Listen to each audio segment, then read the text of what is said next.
What is up, YouTube? We are back for the 4th episode of the Parks Podcast. Today we have Reggy Cox on again, and we are going to be discussing the Labocosmetica interior system. If you have not checked out episodes 1 through 3, they are fantastic. We go over the history of MAFRA, the 3 pH system, and the ceramic coatings. So today we are shifting gears. We actually got some feedback from some people. They're like, hey, you guys have talked about the exterior stuff so much. We want to know about the interior stuff, and y'all have a lot of really good interior products. So super excited to kick off this episode today. And as always, thank you for taking the time to join us, man. Man, you know that I'm enjoying this more than you are. This is I'm just sitting down. We get to talk about products all day and what's going on and what we are doing, what we're going to do. And especially this episode, history, and then we had 2 pH, 3 pH history, then we went to coating, and now interior line, full interior line from top to bottom. We start with the lightest one for the everyday stuff, and then we move to the powerhouses, ending with the 2 pH, especially because of that man. And if I knew his name, I would now mention him because he's the inspiration behind the buildup of this podcast, spending an entire podcast for the duration that it's going to endure. We will discuss everything there is needed to know about these products, technology, dilution ratios, personal experiences, especially from somebody like me and especially from somebody like Nick. So that's going to be freaking awesome. We have some media, and thanks to Nick's high-performance, ultra fantastic tech skills compared to mine. Take it easy there, man. We now have PDFs inside of the show, so we can show and slides and everything to you guys, so you have some... You have some media while you're watching. And if you're not watching and you're listening, I will do all the best I can to make sure that I pronounce and say everything there is to be seen in this podcast. Absolutely, man. And just for all of our viewers, listeners, I am working on getting these PDFs loaded onto our website as downloadable files. So once I get that done, for episodes, I don't think we use PDFs in the first one, but for episode 2, 3, and this episode, I will put those in the description once they're uploaded to the site so that you can download those files. And they're great to have just for descriptions and reminders and dilution ratios and things like that. Yeah, and I want to say it's the first time I'm ever going to see this because I told Nick this morning, I never watch views. I'm not interested in views. I'm making these videos and podcasts for a certain group of people, I always think. But since these podcasts have been started, I've been looking at the views. And I want to sincerely thank you that you have taken the time to sit down, because I know we have blasted you with a huge amount of information, and I'm really happy that the feedback is really good, and that this is really good motivation. I mean, seriously good motivation to continue this. I don't need the praise, but I still feel extra motivated just by the feedback and the stuff that we had so far. I mean, we just started 3 episodes, man. My God, where we're already at from the feedback, it's fantastic. I love it. I'm serious. I don't want to get emotional, but I sincerely thank you. Absolutely. Yeah, the feedback so far has been awesome. Not tons of views, but it's all about the engagement. Like that's what I care about the most. Are people reaching out? Are they interested? Do they have questions? So I've mentioned this on past episodes, but if you have questions, just drop them in the comments, shoot me a DM. If you have my number, send me a text. And we also made an email, podcast@parkscarcare.com. You can submit any questions, and I've got a running list of questions, so I'm sure in the future we'll drop a Q&A episode, and we are going to be forced in that all direction. of them at one time. So awesome, man. Well, let's go. Let's kick it off. You want me to pull up the? Yeah, let's pop it in there, because like I said, I wanted to start light. So we have so many things that we can do to transform the interior. So from leather, from everything. I think the one I want to start with is Igea. Igea for the quick refresh interior detailer. This week I had my first real application when I was really doing it beyond testing. I think it's one. Yeah, there we go. And Igea was launched last year together with Varius, Texia, Renova, Libera, almost all at the same time. And it was a little bit overwhelming because we launched so many awesome things that this awesome product almost got through the cracks of awesomeness by not being exposed enough for the fact that so many awesome things were happening at the same time. Even for the testing range and trying out the products and making videos about them. For me, also, this one shot in between. But every single time I smell it, I get the remembrance of what it actually is doing. So what we have in front of us, ladies and gentlemen, is a quick interior detailer, but Labo style. So what could you expect from a product like this? When I think about quick interior detailers, I need certain things. I need some cleaning. I need ease of use. I need an experience. Nick, tell me, please, what would you desire from your quick interior detailer that it has something special for you to satisfy your demanding needs for the cleaning of the interior, for a quick clean of the interior? I'd say the number one, not just for me, but I always immediately my mind reverts to what are customers gonna want. Good So one. that's all I can think of. Customer. But I myself too, like in services and just detailing my own car, streak free is probably the biggest one. You know, nobody 100%. wants a smudgy or one that leaves like a film or a haze behind. I'd say anti-static is really important. You know, Good not one. leaving a Really lot of good one. dust behind, or some of this can be resolved just by using higher quality microfiber, which your guys' Ideal towels are great for this. But if you are happening to use a microfiber that's prone to linting, some of the interior quick detailers out there will just cause that lint to just cling to the surface. It has like the opposite effect of what you want. It's making it stick. Yeah, the stickiness. Yeah. Yeah. Other than that, I mean, I would say piano black, that's the biggest one. You know, I'd say that's actually kind of in my opinion, that's the defining factor, right? Like there's a lot of them that work pretty well on leather and plastic and vinyl. I'd say that's more forgiving, but the piano black trims, that's the deal breaker, whether it's going to be useful or not, you know? So True.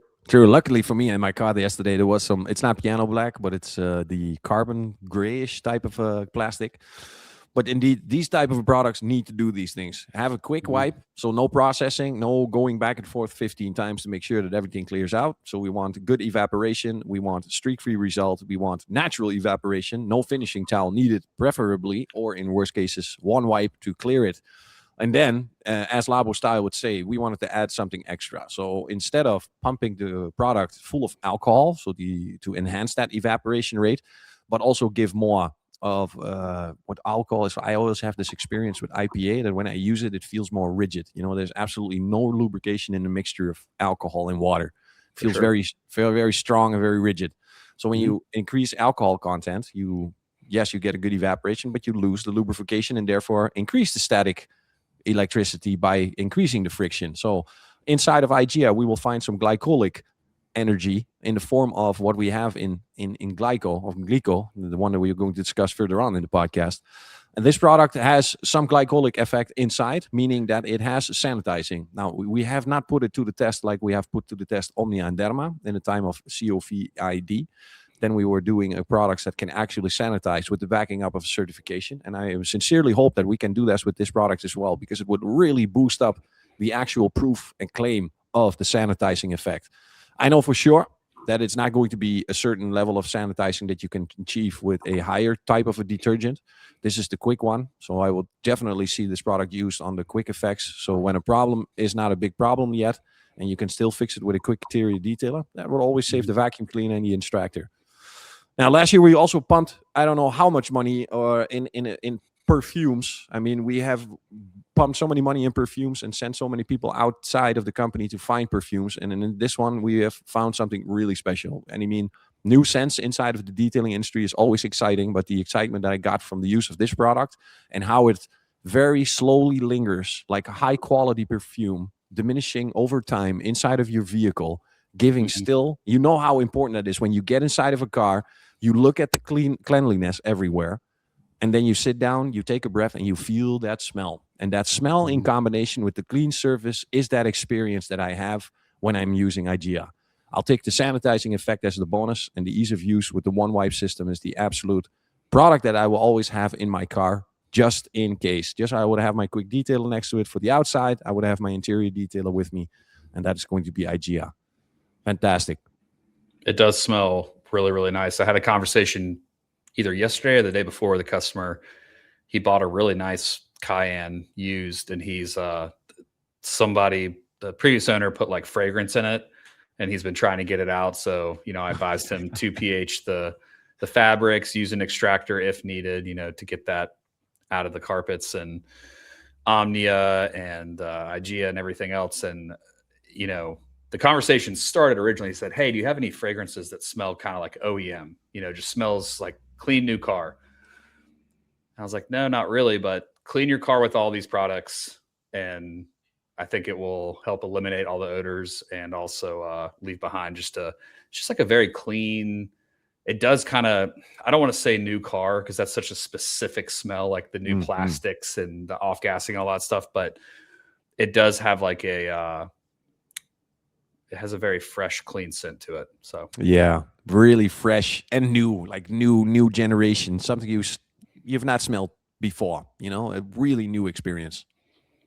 yeah, scents are a really, especially when it comes to someone who's selling the products like I am, you know, I'm weary of anything that has like a overly powerful odor. Like most people aren't going to want their car to smell like fruity when it's done, or so, you know what I mean? Like, Yeah, you don't want a passenger to get in and go, whoa, what did you spray in here? Like, it smells like a you know, what exploded? a tropical drink or something in here. Yeah, it's like that's not our demographic, I would say, as far as consumers that are buying these types of products. So with this stuff, it's like I just feel like it leaves it clean and fresh smelling.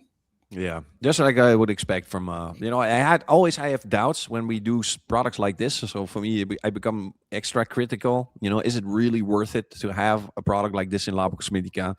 You know, and I had the same feeling with Nero, the tire dressing. And is this really good enough or special enough to be inside? And then, of course, when you try and use and see it over time, because in the beginning, sure, you have the fresh result after application or the fresh use, but it's always for me over time, you know. Same with with the TPR, I put some TPR, I see what happens after 48 hours. Is it diminishing yet? Or because after application, everything looks fantastic.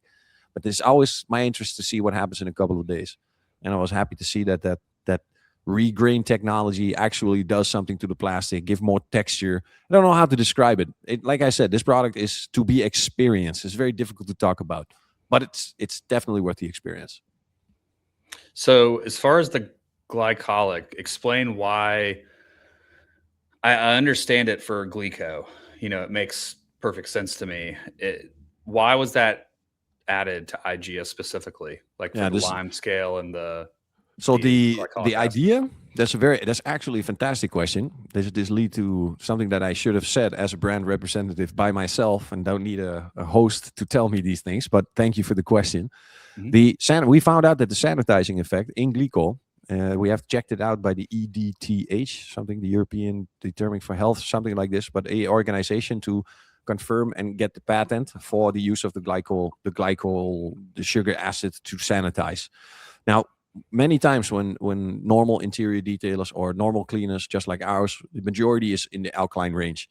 And anytime when you have alkalinity or something alkaline on the surface, that what is left behind, if it's something in the form of a surfactants, can over time give a dullness, not so much to the plastic, but they are there. So a micro contamination in the form of dust being also inorganic. So what you get is a mixture of, I would say, organic and inorganic, but dominantly a surfactant based something that is left behind. It's dulling the surface. And then to counter that, then you get indeed to, or you could almost say the neutralizing part, but it's not neutralizing because you're just countering the alkaline with the acid by removing those incrustations that have been left over time and that have been, go deep into the surface. And then you counter it with an acidic product, and then it looks like the product has given the surface a dressing effect where it's only removing something and therefore revealing the OEM finish that what has already been there but was blocked by this contamination from either previous protectives, previous alkaline cleaners, or even just like that. Interesting. Yeah, I've always wondered with I'm sure we'll get into this topic later into the podcast, but I know with Ductile, it's safe for interiors all the way to Alcantara, and then obviously it's effective on exteriors. But there's so many APCs out there that are marketed that way, and I've always just been paranoid about cleaning interiors with like an exterior APC that just will like melt bugs off the car and clean a really dirty tire. I'm like, in my career, I'd say, oh man, the vast majority was BMWs. And then also just a lot of high-end European cars. That was primarily what we worked on. BMW's leather is does not have a great reputation for wearing well, especially on like bolsters and things like that. Steering wheels, especially the newer models, they tend to kind of they crack and fade and dry out. And so I was always just very hyper about what I would clean the interior of those cars with. And then obviously when you get to like Rolls-Royce and Bentley and Ferrari and stuff like that, I mean, I'm not an expert on leather. I'd say as far as detailing goes, interior is probably where I have the most room to improve as far as my knowledge. But same for me. My common sense tells me when I feel that leather and how supple it is in those really high-end cars, I'm like, there is no way in hell I'm using a APC, even if the bottle says, yeah, you can use this on interiors. It cleans everything, which I trust. I trust Ductile. I'll put that out there. I do trust Ductile, but I'm like, that just kind of, it's like one of those things where it might not ruin it once, but if you're doing it all the time to a customer's car and then they start having issues, it's like, it's a little scary. So true. I'm positive that there's a possibility of using these products successfully, but that you will have to have so much control over the situation, and you will have to be there, the time that it's on the surface, the dilution, the processing in the form of either a brush, a scrub pad, the wiping down. Are you going to wipe it down with warm microfiber or lukewarm microfiber towel dipped in water to take off any surfactants? So there are many things that you can do, but you and I both know that is not the case. It's using, applying, processing, and speed, especially if it's done commercially, where speed becomes very important. Yeah, the chemical costs go down, and they have to go down to make it more profitable. And then you get situations like this. But in my opinion, for me, it's most important. If I always ask, are there any children being transported in the car? That's basically my first question. I don't even need to know what's happening in the car. But when it comes down to children, I always think about, my God, I don't want these harsh chemicals in the vicinity of children, especially when they're going down about the interior of a car, man. We could debate about plastics and being protected or not, or needed for protection. And we'll probably talk about that later on. But, for children, that's what I was thinking about. Yeah, because they will, I know my kids, they'll lick and touch everything, man. Feral, yeah. They'll down on the fabric. If there's something on the surface, it's going to somehow end up on their face or in their mouth or something. So that's a good point. True. So I think we covered everything we needed to know about Igea. That means that now, when we are going to the other ready-to-use one, we are going to go for Texia. Let me find and it. Texia, yes, Texia is the project from last year, the first ready-to-use series of products in the name of Labocosmetica. One pre-wash in the name of Inizio, one all-around cleaner. That's what I'm going to call it. APC might be a little bit too simple. And the other one, a ready-to-use fabric cleaner. Now, I have basically done any surface I can think of with this product, including last week in my grandmother's living room, where I was trying to revive this product, to revive one of the seats that the dog is sleeping on very often, and to see how, and indeed also because of the experience of this product, how well it can clean, how little do I need or how much do I need, and what does it do to the rest of the living room. Now, the product has been formulated. Now, it might be a little bit crazy if I explain it like this, but basically you have all aspects of cleaning inside of one bottle. So you have the solvent aspect inside. I'm not going to say solvent in the name of solvent being too harsh, but what solvents can do is also in Texia. Then we have alkalinity inside, and we have maybe even something from what is coming from the acidic side, something in the acidic side family, what's in the majority of the acidic products, also jammed in this product. Doesn't mean that we can remove grease and remove water spots, but it will give us a broader spectrum of cleaning, meaning that if their stain in the seat is unclear and you cannot identify it as a customer or an end user, you see a stain, a professional could approach this more easily by walking through the steps system that he has, maybe 2 pH or something. But if you're talking about speed and efficiency, it needs to be in one go, and you cannot identify it, then you need something that is almost capable of cleaning anything that could happen inside of a seat. And that's why Texia was born. ready to use, 0 to low foam. Is extremely interesting to see that the product is not foaming up more. So it foams, but it dissipates almost immediately depending on the tool that you're using. You can use it in combination with towels, brushes, scrub pads, extractors, with Tornador, with the rotor jet, with the extractor I already said, dry vacuum, dry rub, works with everything. Now, I've now done 2 pHs just as a test. 2 pH can clean almost everything. But I was surprised to see what Texia in combination with Glico could do versus Ductile. That's interesting. It's too technical. Not going to do it in this podcast. Probably spend a separate video on this, explaining this and proving this at the same time. Because if I blow too many technical stuff to you guys and you start getting drowned in all the information, and I have to be honest that I'm not a chemist, so I'm trying to explain this as well as I can with the knowledge that I have. But the awesomeness of this product is so great that you can clean so much with so little. Now, that seed I transformed my grandmother back to bright red because the fabric is bright red.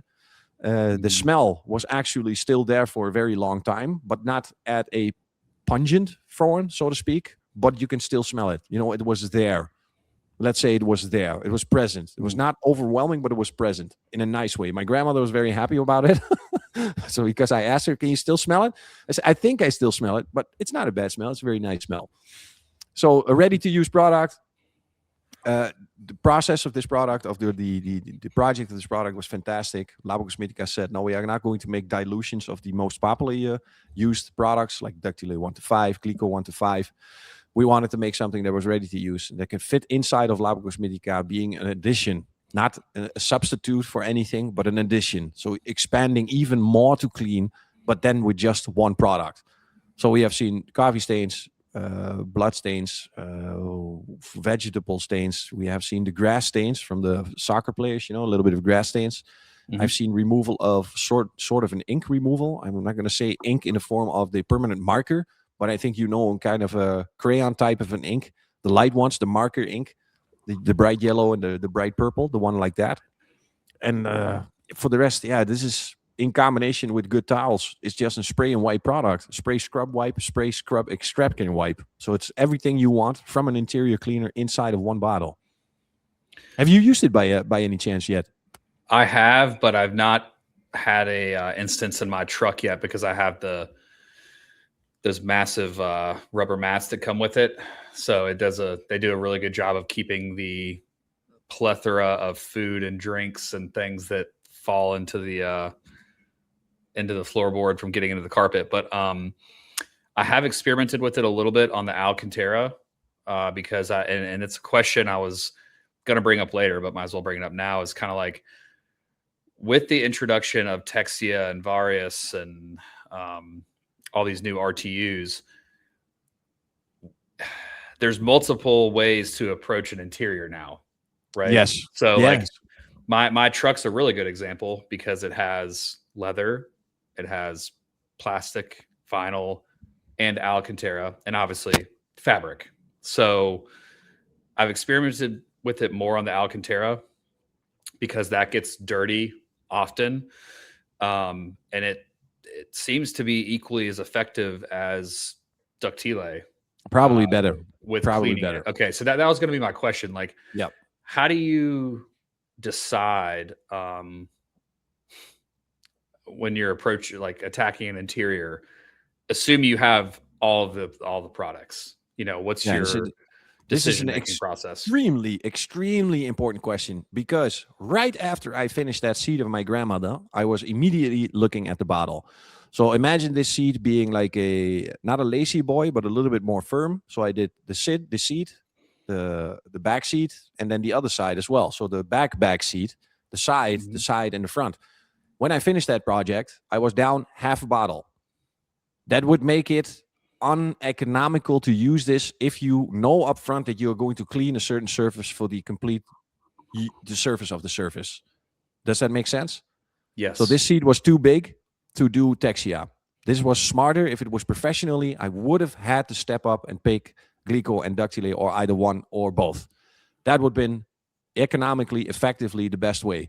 If this was a seed with a stain, so if I took because I calculated at the beginning, because I started at the spots I could see. So you know how cleaning goes. Once you stop and when you see the before and after, you get encapsulated and you want to see what else is going to happen if I do the rest of the seat. So I started with the armrest. The armrest had a little bit of the dirt from the hand, from the standing up and leaning on it every single time. So you get the exact same thing as on a car steering wheel, but then on fabric, because you're putting your hands all the time. So you have skin, you have grease, you have oily, you have everything. That spot would have been absolutely perfect for Texia, because I would do 3 sprays, scrub it with the pad, and rub it with the towel till it was completely dry. Do it in 10 seconds, because the active boost technology in Texia works in 30 seconds. So waiting for processing is 30 seconds max. Then you can continue what you need to do. And if it was that case, so only the armrest, then with Texia would be the best solution. But if I knew up front I was going to do the entire seat, I would have immediately going to either Omnia, Glico, Ductile immediately, because it would be more economical, it would be more fast, it would be more efficient, and it would generate the same cleanliness. But if it was spot work, small area, Texia, 1000%. So probably a good tool to have in the arsenal for a professional detailer. For DIY, it seems like it would be the no-brainer to at least start with that, because it's like it's one thing that does kind of everything for your fabric, even Alcantara. And if needed, then step up to the others. But even as a professional, rather than getting out the 2 pH system and diluting things and all that, if you have just my truck's a great example, because I mean the Alcantara on the Raptors, it only covers like certain parts of the seat. There's not like a ton of it. So anytime I do that, I'm always just kind of hitting a few little areas and with the scrubber and calling it a day, which, by the way, we talked about it on the 2 pH episode, 3 pH, 2 pH episode, but the Duo scrub pad, if you guys are not using this with their interior cleaning products, you are just absolutely missing out. The customer I was talking about earlier in the podcast that bought the new Porsche was trying to really just deep clean the whole interior. He had all the Labo products and said, do I just spray and wipe, or should I use the scrub pad? I was like, absolutely use the scrub pad. Yeah. you're gonna use less product, and it is phenomenal. I mean, the dual sides, one for shorter pile for like the harder surfaces, the longer pile for like the suedes and the carpets and stuff. It basically like supercharges the process, I feel like. It comes out back to do the center circle again of time, temperature, dilution, and mechanical action. I mean, we will get to this in the Omnia area, because Omnia is chemically fantastic, but you increase it so much with the tools that you are using in the form of a scrub pad. We are talking about the Duo scrub of Labocosmetica, but if you have any other scrub pad that has these synthetic short bristles, those are the ones that really increase your the brushing, the paintbrush stuff looks fantastic on social media, and also with does not have the same effect at all. It's not comparing. I mean, you can do it an entire door panel in 30 seconds by spraying, scrubbing, and wiping, and then be finished, and you will still be applying your first layer of detergent with your brush in that retrospective speed. It's also somehow like, back to center circle, but it's increasing the mechanical friction. Obviously it's a scrub pad, but somehow it's like the one you guys have is just very gentle. Like I don't worry about aggressive. Like some of the ones on the market, I'm like, this thing is rough, which, I mean, look, if you're on a plastic door card, of like a truck or something like that, and you're not worried about scratching it, that's fine, because it's going to probably make the job go quicker. But on like delicate black leather and things like that, I'm like, some of the other ones on the market, I'm using very light pressure because I don't want to scratch the leather or like kind of, abrade off the plastic top coating or whatever. But with y'all's, I have no concern of that. I have confirmation from Andreas that you can responsibly use this scrub brush by responsibly cleaning leather. So if you don't use your foot as the mechanical agitator, then you should be fine. But the leather still will need to be in a good condition for scrubbing and chemicals. So cracks, stuff like that, please do not treat that leather with any strong chemicals. Right. Okay. Awesome. Texia. I think we have everything about Texia. Active boost technology, 30 seconds, speed, efficiency, everything complements to the existing systems in Labocosmetica, ready to use, best for spot work or testing for assessments. I'm going to add that one. This is a secret tip from a professional. Sometimes you want to find the shortest way to the desired result. You could always start and say we start with Ductile 1-to-1.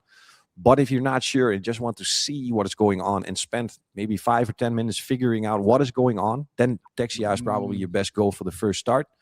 Then if that is not working, you can move to Omnia. And if that is not working, you can move to Ductile. And if that is not working, it's probably inorganic and you can move to Glico. We will come back to that system, but like an assessment test to see what is going on. Spot work and assessment testing, because full interior cleaning, I would love to have that for the sales, but I am not about that. I am about making better detailers. And then I would say switch to the other system. Yeah, definitely.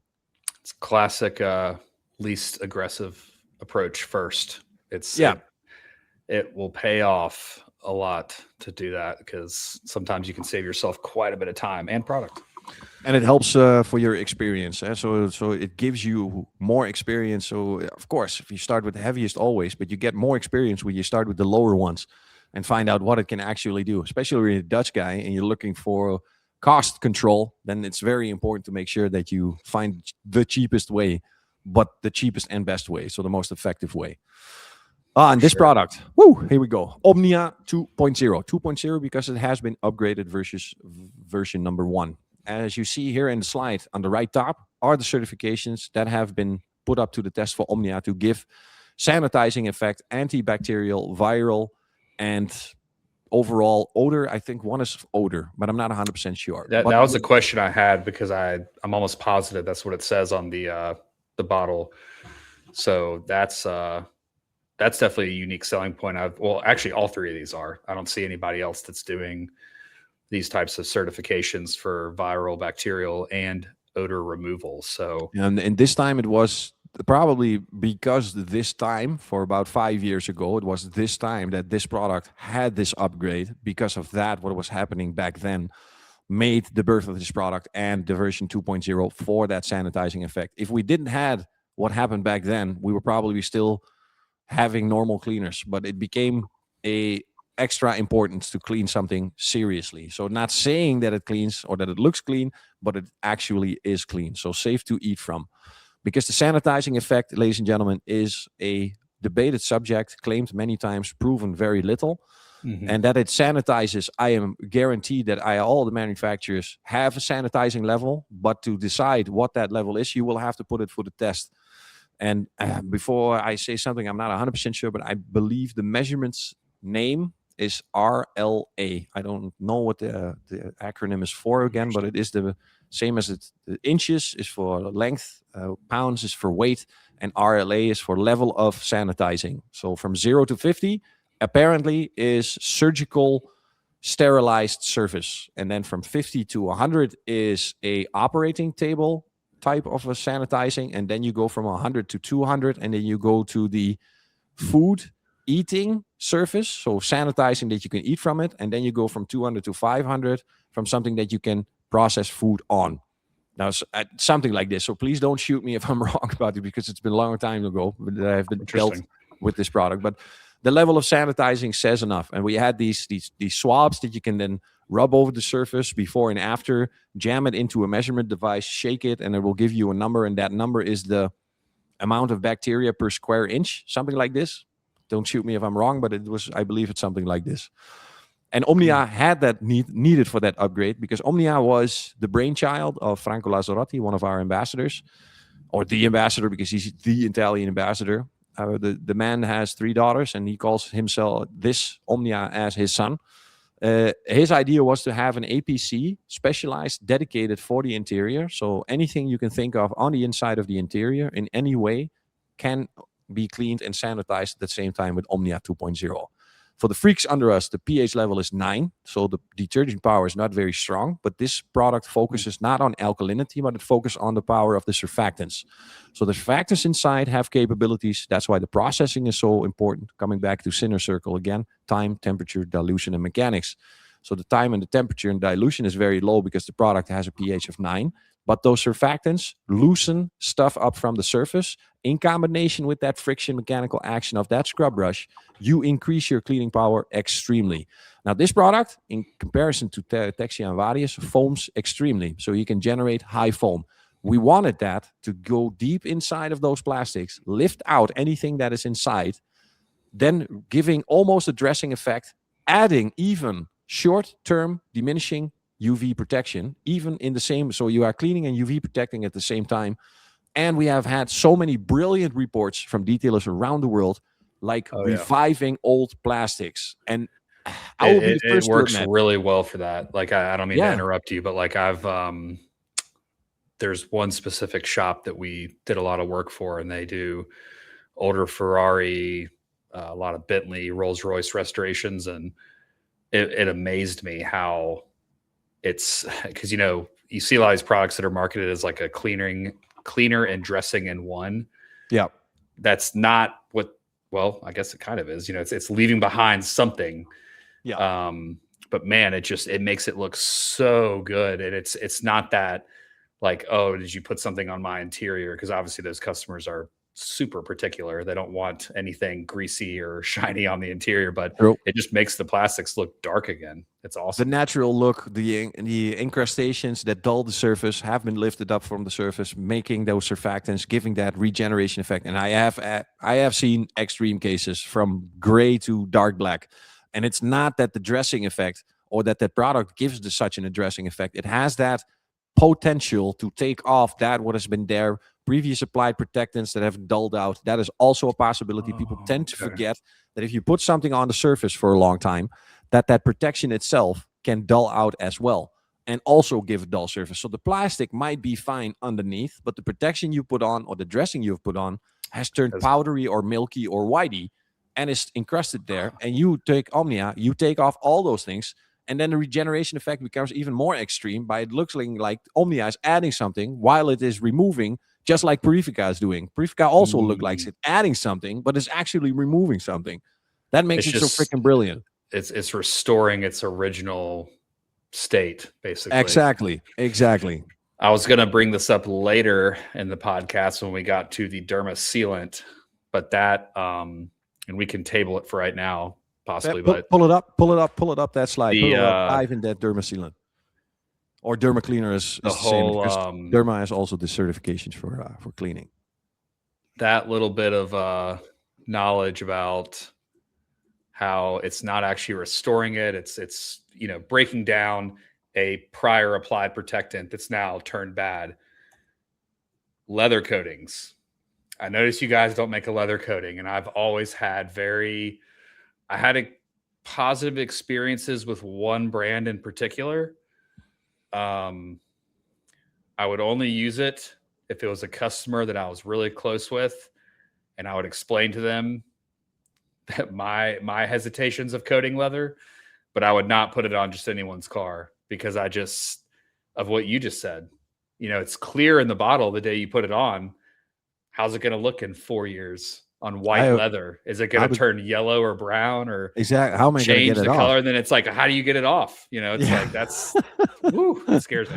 So yeah, this one. So let's get one thing straight. As I have been taught in the last 2 years, a leather has no living anything inside anymore when it turns into a car seat. The bleaching and transferring and going through the baths destroy everything that is used to be something living. So it's coming from a living animal, true, yes, but the treatment makes it no longer anything animal skin because we have a primer, we have color, and we have top coat in the form of a matte top coat.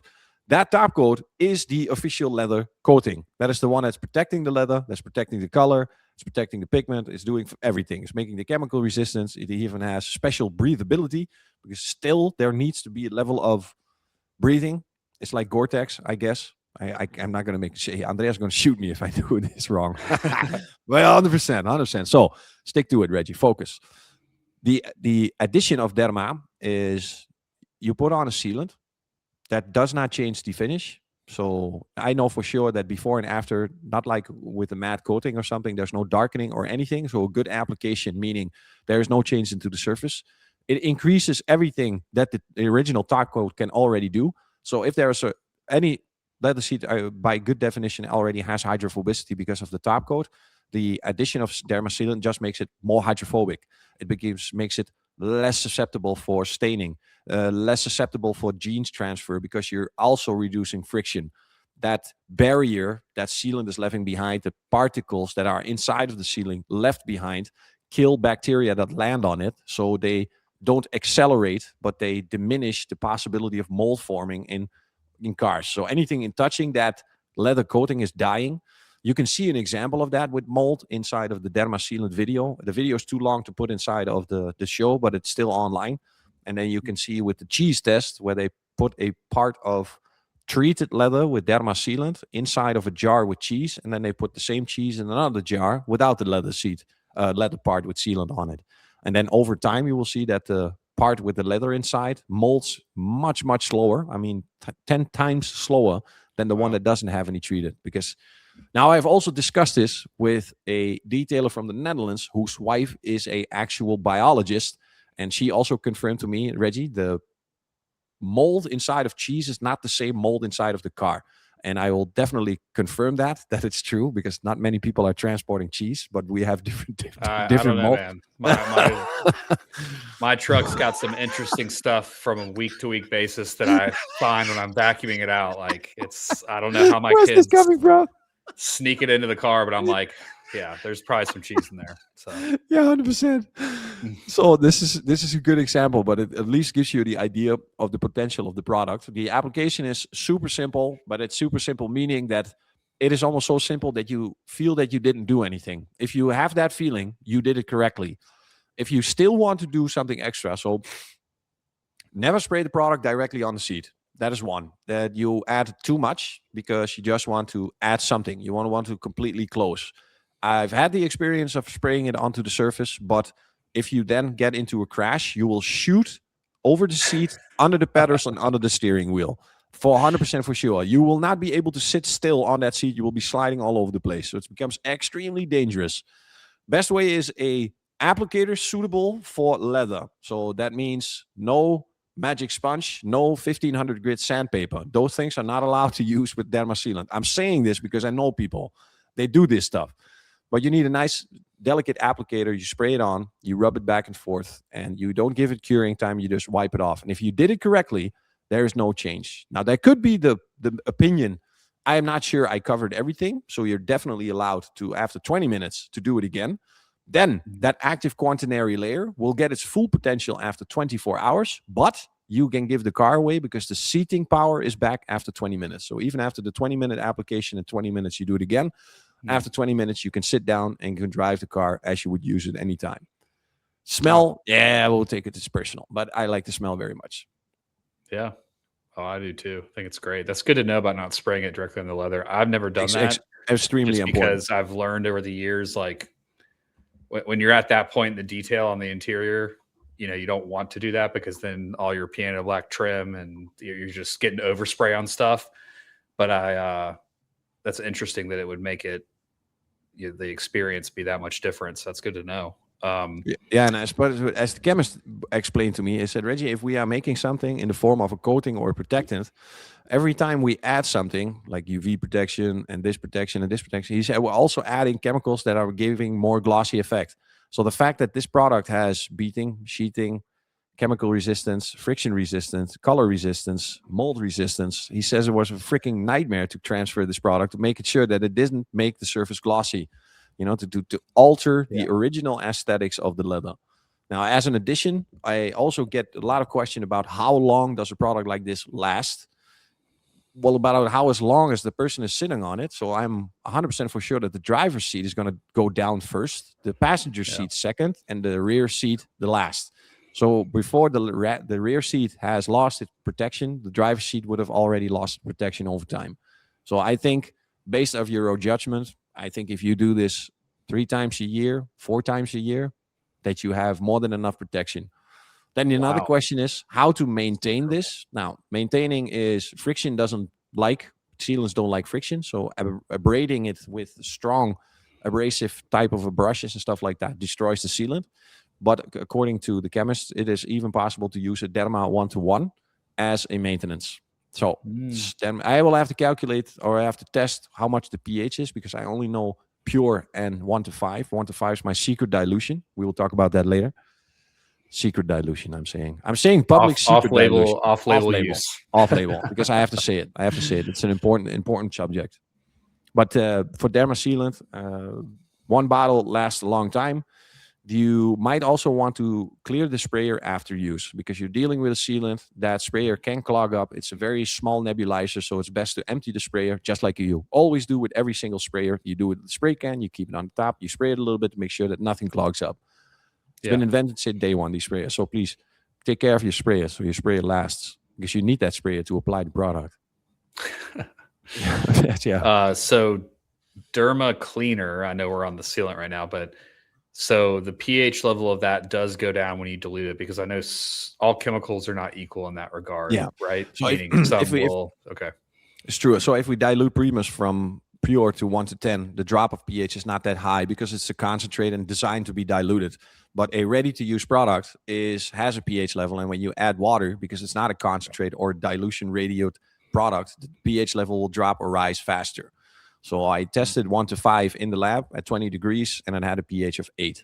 So it jumped from 10 back to 8 from pure to 1 to 5. Now, if you do that with a pre-wash, the jump will be not that big. It will be much smaller. The more concentrated it is, it can take thousands and thousands of liters of water to neutralize a product like this, or to make it neutral. So you will need a swimming pool of water to take a pH 14 product, and a ready-to-use product also has a pH level, but they don't have the same concentration level. So the dilution goes down very fast. And I tested it at pH 8.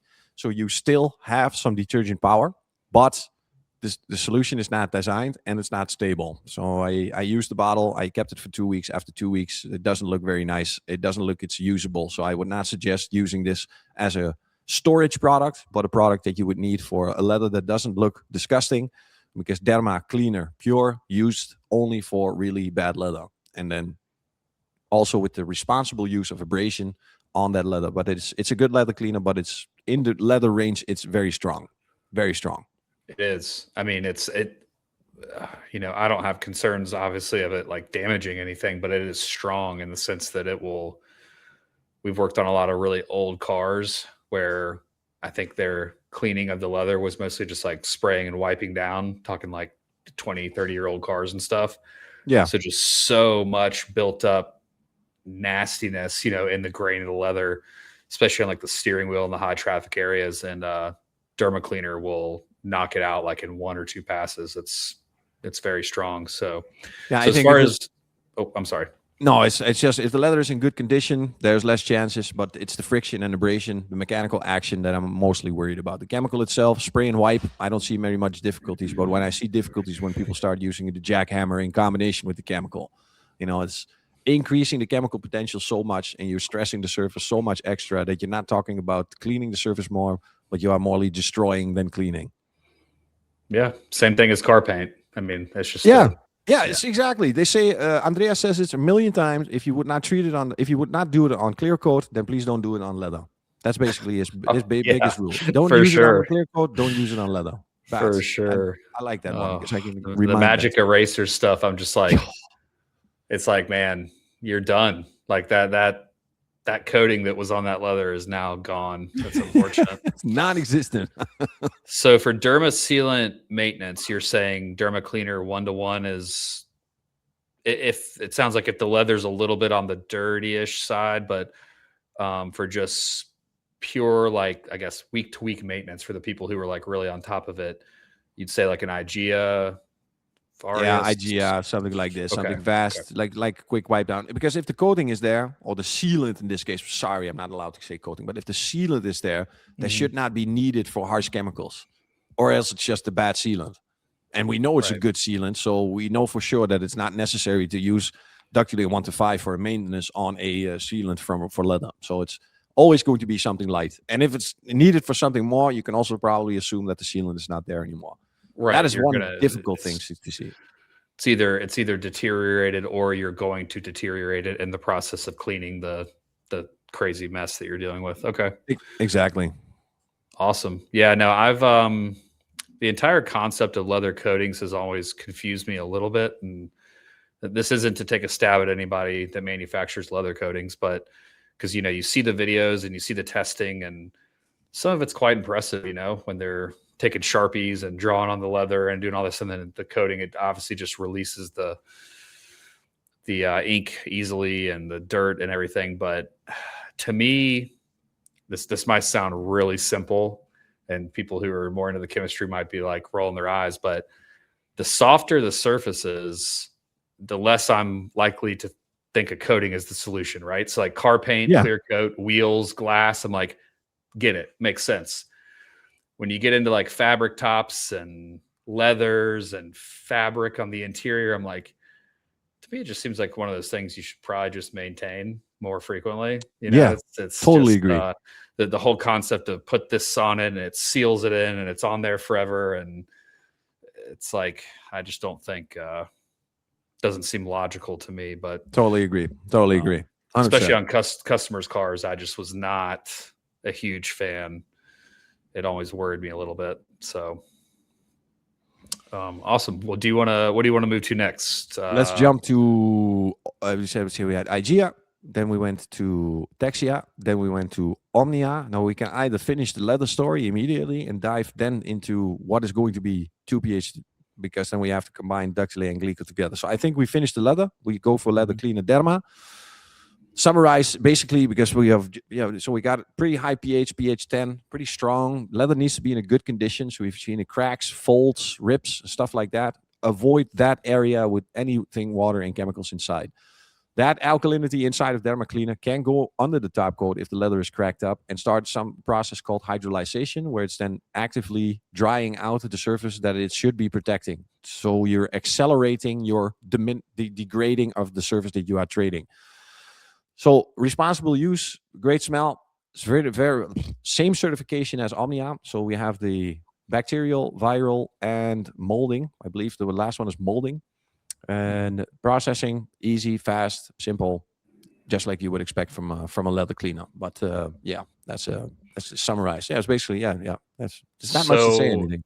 Derma Cleaner and Omnia, being that they're, well, I know you mentioned Omnia is not too alkaline, it's more of the surfactants, but those two cleaners in particular, are you recommending wiping down with a damp cloth after use, just to make sure there's nothing left behind on the surface?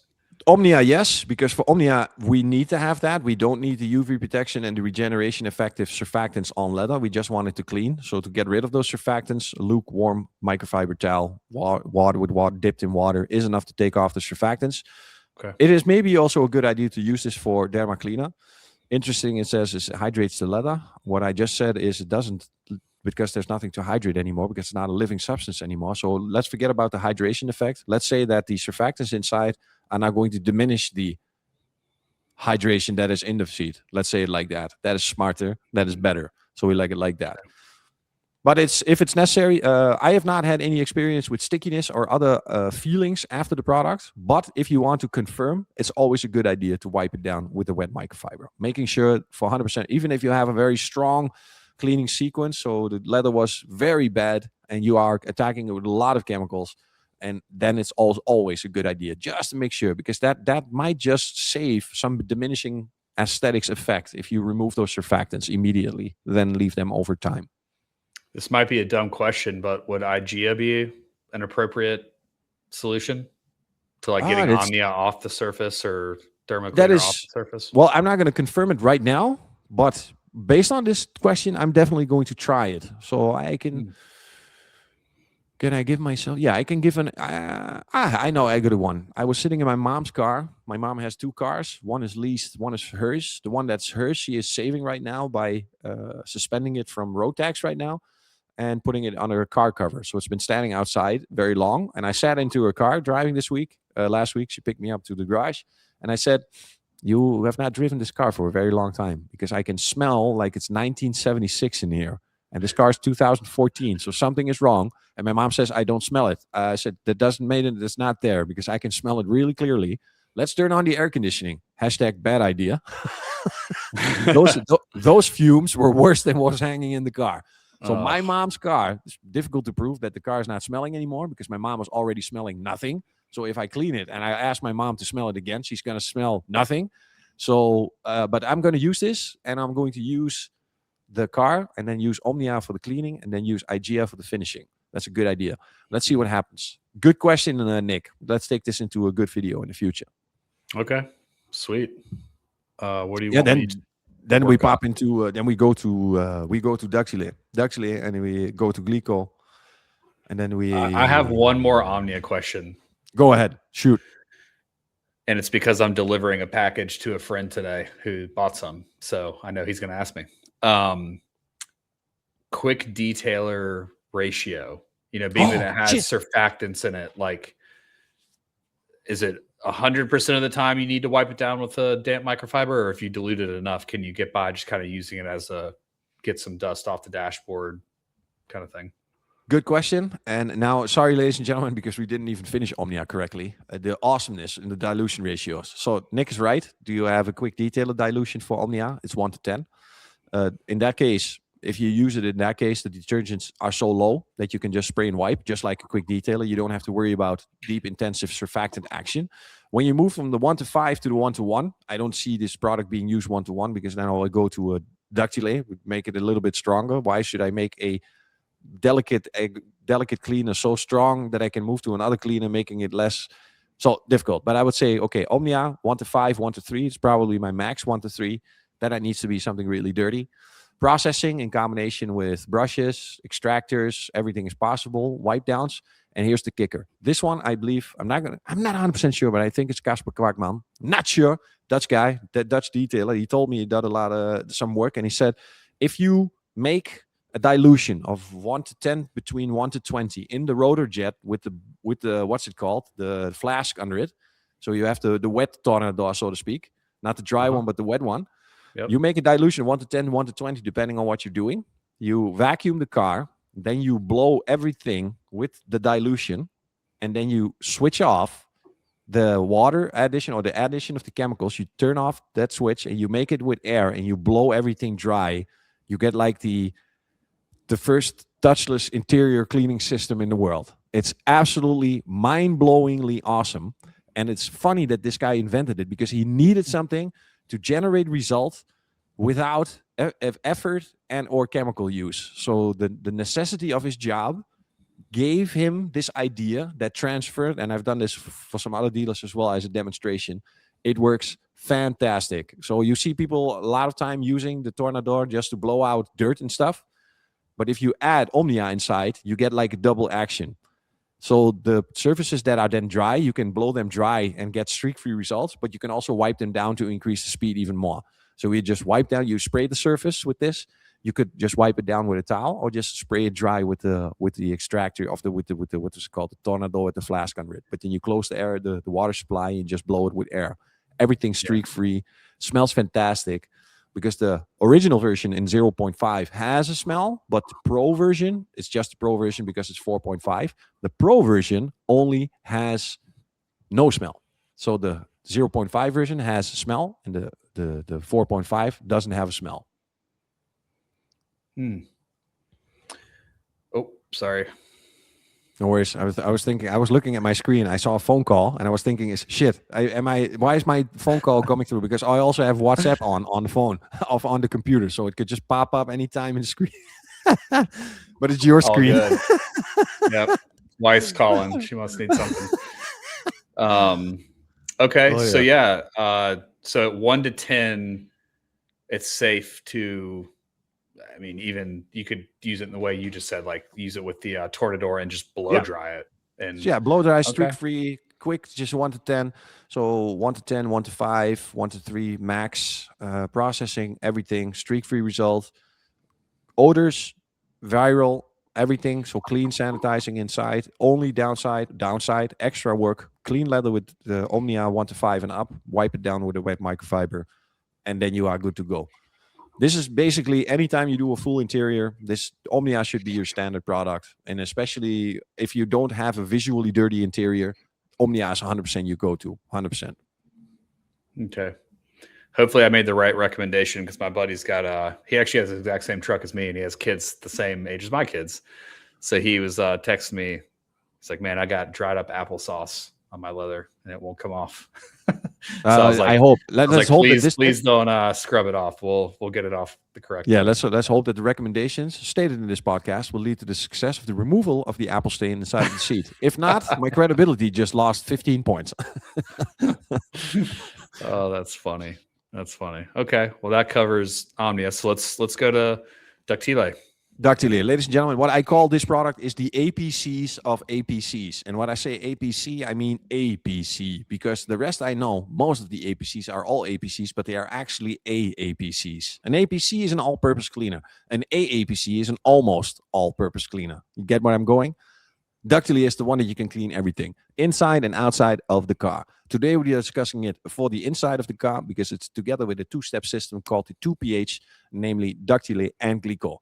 First, we made this product. Mission number one, make a strong alkaline product that doesn't have any caustic ingredients or caustic effects. Because, yes, if you would debate it to the letter, there is a certain level of a caustic ingredient inside, but the level of that is so low that it's no longer caustic anymore.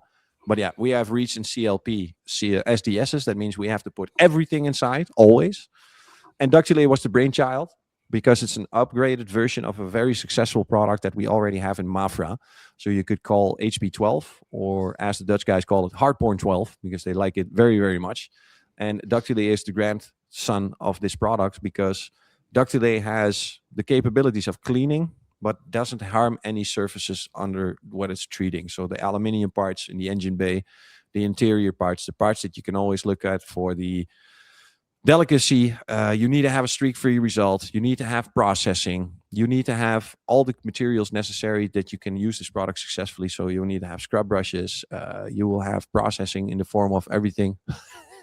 my colleague walks inside with a certain type. After the show, I'm going to tell you a story, Nick, because it's a funny story, but I cannot tell it here online. It's not allowed to be shared online. But if I tell you this story, your marketing brain is going to explode, and you will probably get very aggressive. Okay. But it's good. So, I'm sorry, digressing on Ductile. We are focusing on the interior. So that means my recommendations for the dilution ratios will be 1:10 and 1:20. There is absolutely no reason to go higher inside. I don't see any reason to go higher than 1:10 for Ductile on the inside. Is it possible? Yes. Is it successful? Yes. Is it necessary? Hardly believe it's necessary. I cannot believe that it should be necessary. But if it's necessary, then you can still use it. The only thing I found that Ductile cannot do, according to good detail, is that it cannot clean glass streak-free. But I accept that from an APC. If an APC is not able to clean glass streak-free, a normal car wash guy calls it, I love it, fantastic, but a detailer would say, no, I don't like it. It's still streaky. There's a funny thing about this product. We have approval because Alcantara is very close from here, but they have actually approved this product to be safely and successfully used on Alcantara, approved by Alcantara themselves. Because Alcantara is, yes, a service, but it's also a brand. And the brand is the one making that textile microfiber type of a synthetic stuff that we call Alcantara. It is not like Napa leather, but it's actually a brand name. Just like truck wheels have the AUL wheels. Digressing again. Forget about the truck wheels. Different story. We have to move that to Mafra, the Mafra products. Oh, man. But yeah, Ductile, as your APC for the interior, think about the strong degreasing action that you would need with the food problems and the nicotine and basically the heavy stains that you will have inside of your fabrics. Mm-hmm. Cleans up streak-free. You don't need to rinse out, although I will always suggest that if you use an extractor machine, your final step or your alkaline step, rinse that one out. You put some water in the extractor to do a water extraction, so to speak. Mm-hmm. So you suck out the chemical in combination with rinsing. It is, by definition, better than to leave any surfactants behind. But there's no stickiness. Even if you use it in engine base, it doesn't leave any stickiness. It dries up streak-free. It has odor block technology. I would say, for me, it's the APC of APCs. I've never used anything else ever again since Ductile. It needs to be mind-blowing. If we figure out what we did with Varius and Texia and Inizio, how to do that in a concentrate, and then make Ductile 2.0, it's game over. We cannot use this word APC anymore. We will have to invent a word that is going after APC. So you will have APC, then you will have Ductile 2.0. New category. Never been done before, just like back then. Bam. Do you mean like a more concentrated? Ductile? No, I mean, if you think about Vadius having potential degreasing solvent power, having anti-acid type of cleaning and alkaline inside, because the ready-to-use products, their formulations as they are right now is the most concentrated that we can make them, and that concentration led to ready-to-use.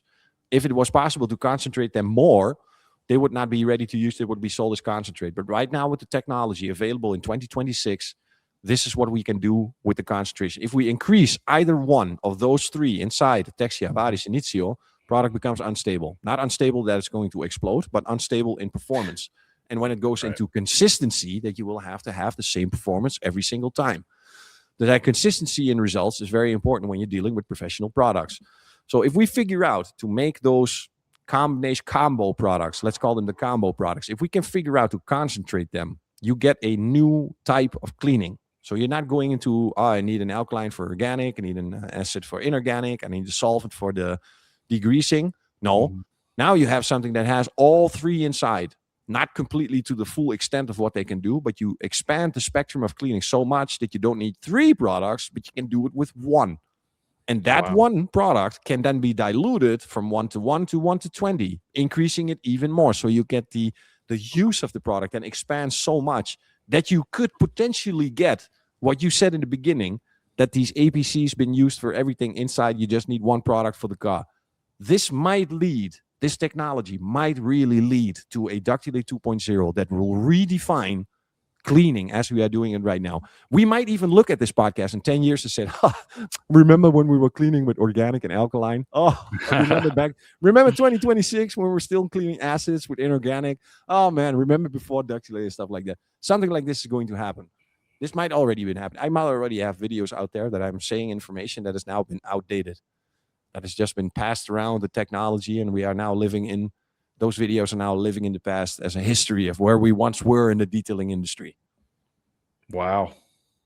Yeah. I mean, there's Ductile is really unique because the unfortunate thing is with the industry, what people want, what consumers want and detailers want oftentimes is just too far out of reach, right? People want an APC that will just the strongest exterior, I won't mention names, but there's some popular ones as of recently, like over the last year, and they are strong, but obviously they are very caustic to the surface. And if you use these regularly all the time, they're toxic to your health. They're toxic, not toxic, but they deteriorate the surface of the car, things like that. So people want something that's that powerful for the outside, and then they also want to be able to like dilute it way down and use it on the inside. It's like that's not, But that being said, Ductile is, like I think you said it well, with the technology that's available,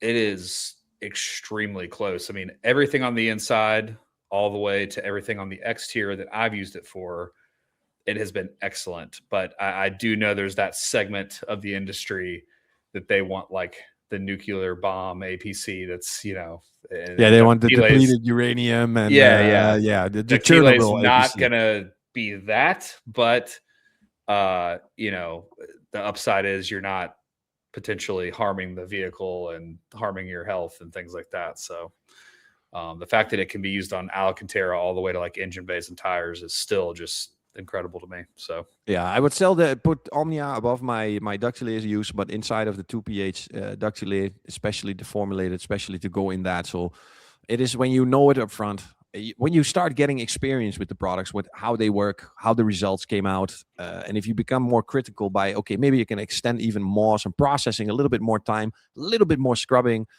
And then most of the times you can do it with Omnia. But in those cases where you need the Ductile, it's like a weapon, it's good to have it, but it's like the condom in the wallet. You always have it, not because you're going to have sex, but it's when it happens that you need to have sex, then you have that condom in your wallet. Right. Right. Better safe than sorry. Exactly. So do you want to move on to Glico next? Yeah. Yeah, okay. This is So we have we are almost there. My God, we are almost there. So for Glico, that is, I want to tell the story as it's been told to me. The most prevalent contamination on the inside of the car is that stuff that is flying around that has the accumulated name of anything flying around, inorganic and organic being the name dust. And we found out after research and development that most of the contamination inside, 70%, is inorganic. Now, when we look at the 3 pH, we know we are using an acid for the inorganic in the name of Purifica, and now in the name of Renova, and in the name of Energo. So we have a lot of stuff for the outside for inorganic stuff, but we don't have anything for the inside. That's where Glico came in. The same guy that wanted the dedicated interior, Franco, for the inside, Omnia, the father of Omnia, wanted to have something for inorganic contamination for the inside, an acid. So we can use hydrochloric acid. In no cases that acid would be safe for fabric. It would be clean, yes, but the fabric would also be gone. So that we count that as a too high of an increase of change in aesthetics. It doesn't count as clean, it counts as destroyed.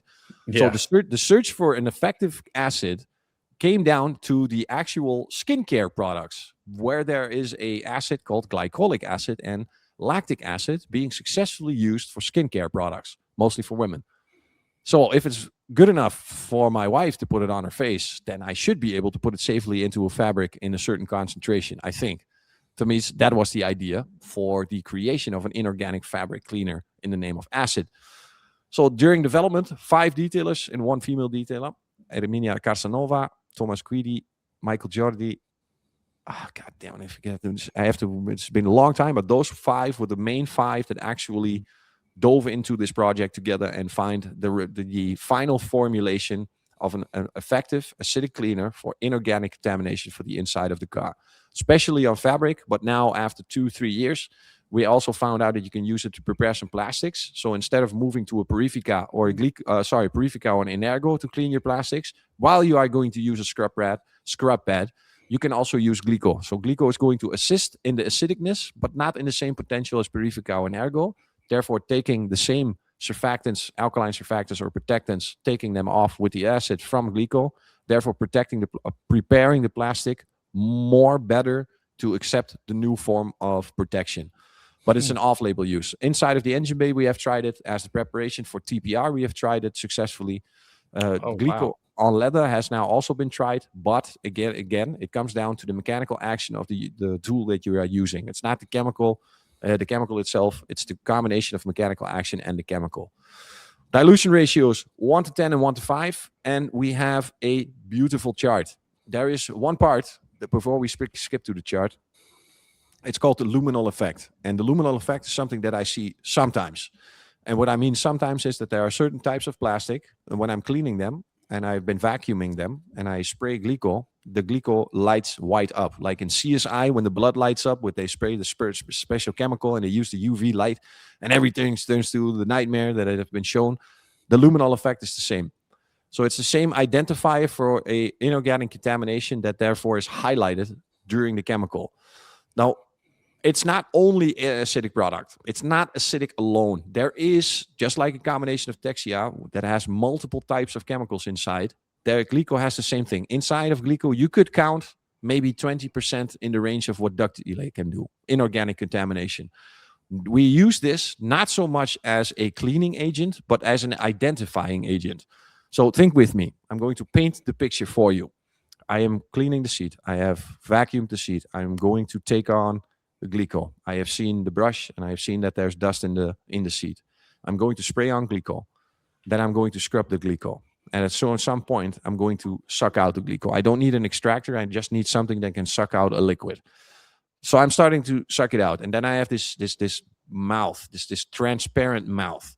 When that is sucking out the chemical, if it's the right color, like white, then Glico is doing exactly what it's needing to do.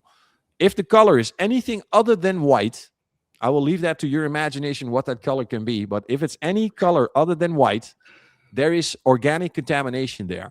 So if that, most of the time it happens on spots. Sometimes it happens all over the seat, but there are also cases where the entire seat looks clean, and on the angle, not on the angles, on the corners, there's this little brown foam coming out.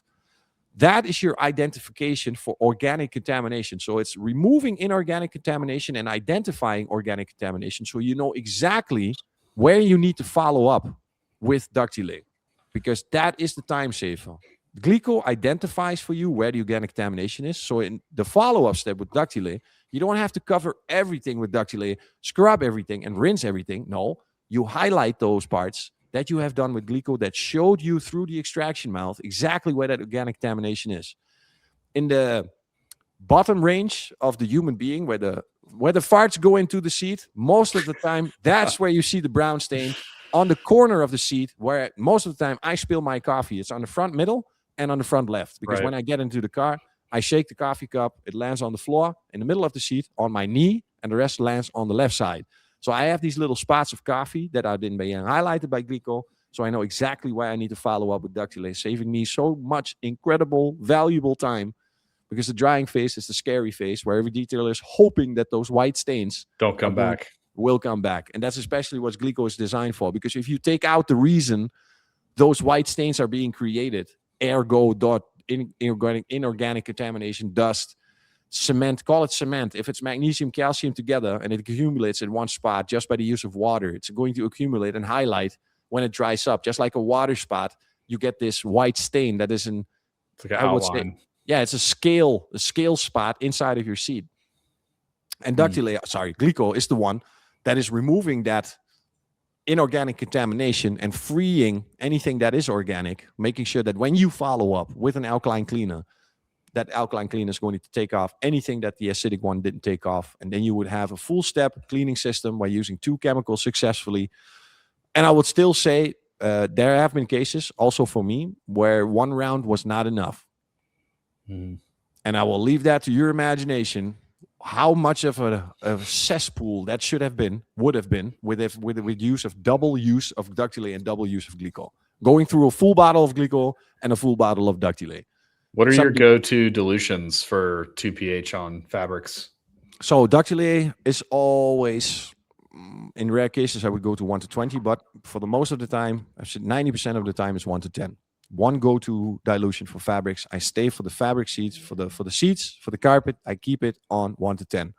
Glico, 1 to 10 to 1 to 5. 1 to 10, identify. We have these special, beautiful brushes from made out of a sort of a metal, sort of a brass brush, you could say, that are capable of lifting encrusted dust from the seed, reducing your chemical time or your chemical usage.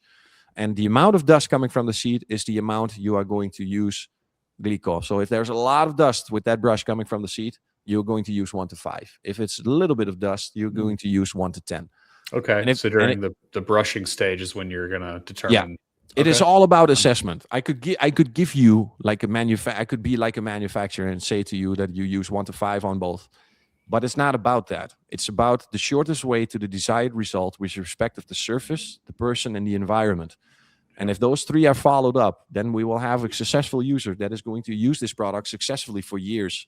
I'm not looking for a one-time sale where somebody's going to die with the use of the system and then we lose a potential customer for years. I want somebody that is successful, understanding that it's not the product, but it's him. So the success of the product lies in the hands of the user. And if bright, understandable, responsible people use the products of Labocosmetica, they will increase their skill level to a level that they will become super professional, high performance, ultra detailers. And it's good that the products is like this, but it's the use of the product and the understanding of the product that makes the success. The brushes, I put that in the same camp as the Duo scrub pad. You're doing yourself a huge disservice, guys, if you're buying like 2 pH for fabrics, or you're buying any of the interior cleaners for like the hard surfaces or the fabrics, and you're not buying the Duo scrub pad and the 2 pH brushes. I mean, it absolutely it's essential in my opinion. I mean, those brushes absolutely save a ton of time. They save you a lot of chemicals, and the end result is just not the same if you don't have them. So it might, on the surface, I mentioned this in the 3 pH, 2 pH video or episode, but it might seem silly, and I'm guilty of that too. You look at it and you go, oh, it's a brush, whatever. How many carpet brushes have I seen in my life as a detailer, right? True. But that step makes a huge difference. And it's crazy because if you look at it, we are a chemical manufacturer. We live from the sales of chemicals. Why would we introduce a brush that is going to reduce your chemical costs? That alone should prove that we are in the making better business and not making more money business. It is not about that. It is about getting to that desired result as short as possible with respect to the surface, the person, and the environment. That is detailing to me. And Glico fits in like, I mean, I've been doing interiors for years, mostly for friends and stuff like that. Professionally, not so much, but the nightmares of interiors that I reached at the point where I said, listen, I'm going to ask a basic number. So my basic number for vacuum cleaning became 250 euros, regardless of what the car would look like, just to scare the people away. And if somebody would say yes and more, because the basic vacuuming was already that expensive that I would not expect somebody to go for the full system. Then we move to the interior, and then I look at the interior, and I have a very strong conscience. So if I lie about something, the next day when I look in the mirror, I see somebody else looking at me back. It's not my mirror reflection. It's my darker self going, hey, you remember yesterday? This 100%. So I'm scared of lying. So if I cannot guarantee the result for the customer 100% for sure that I'm going to finish that project as he want me to finish that project with the desired result, I'm going to give the no cure, no pay. If I did not reach the result, all the work I did would be for nothing, but the customer would then at least didn't pay anything and would not be disappointed. Until Glico. Then we got that 2PH training in the Netherlands. I was participating this training as a first attendee to see how Franco does the training, what kind of information is he doing, so I can do it in English by myself after that. And the story goes, I'm going to finish the story because it's the story I use, and it's the same story I use when I do a 2PH training. So we got like 13 Dutch guys, specialists. Dutch guys have in my opinion, the highest professional level of detailing. And we can discuss about that, but I can prove that very easily, thanks to a very big network. And we have these people, like-minded people, wanting a good result with less effort. And Franco asked a question. So we got a seat in front of us. Everybody goes, so what do you do first? All 13 guys, including me, say, we vacuum the seat. So we start vacuuming the seat. Dutch guys look a little bit different when they do it on camera. Some guys were using it as a ballet machine, I think. But at least almost half of the people did something with vacuuming. After that, the question raised, what do you guys do now? So including me, my system was like vacuuming, maybe even a rotojet. So Franco said, okay, we rotojet. So he rotojets the seat. Everybody rotojets the seat. A lot of people rotojet. What's a rotorjet? It's Tornador. Okay. Yeah. Do you have an American English name for that thing? Tornador. Tornador is the right word. Let's keep Tornador. So Tornador the seat. We Tornador the seat. Beyond crazy. We go crazy. 7, 8 people Tornador that fucking seat. Sorry. When we are finished, I asked the question again. What are you going to do? And all 13 of us said, this is the moment where we're going to apply the fabric cleaner and start scrubbing and extracting. So Franco asked the question. So you say the seat is clean. So we say, yeah, the seat doesn't have any dust anymore. So yeah, we can start.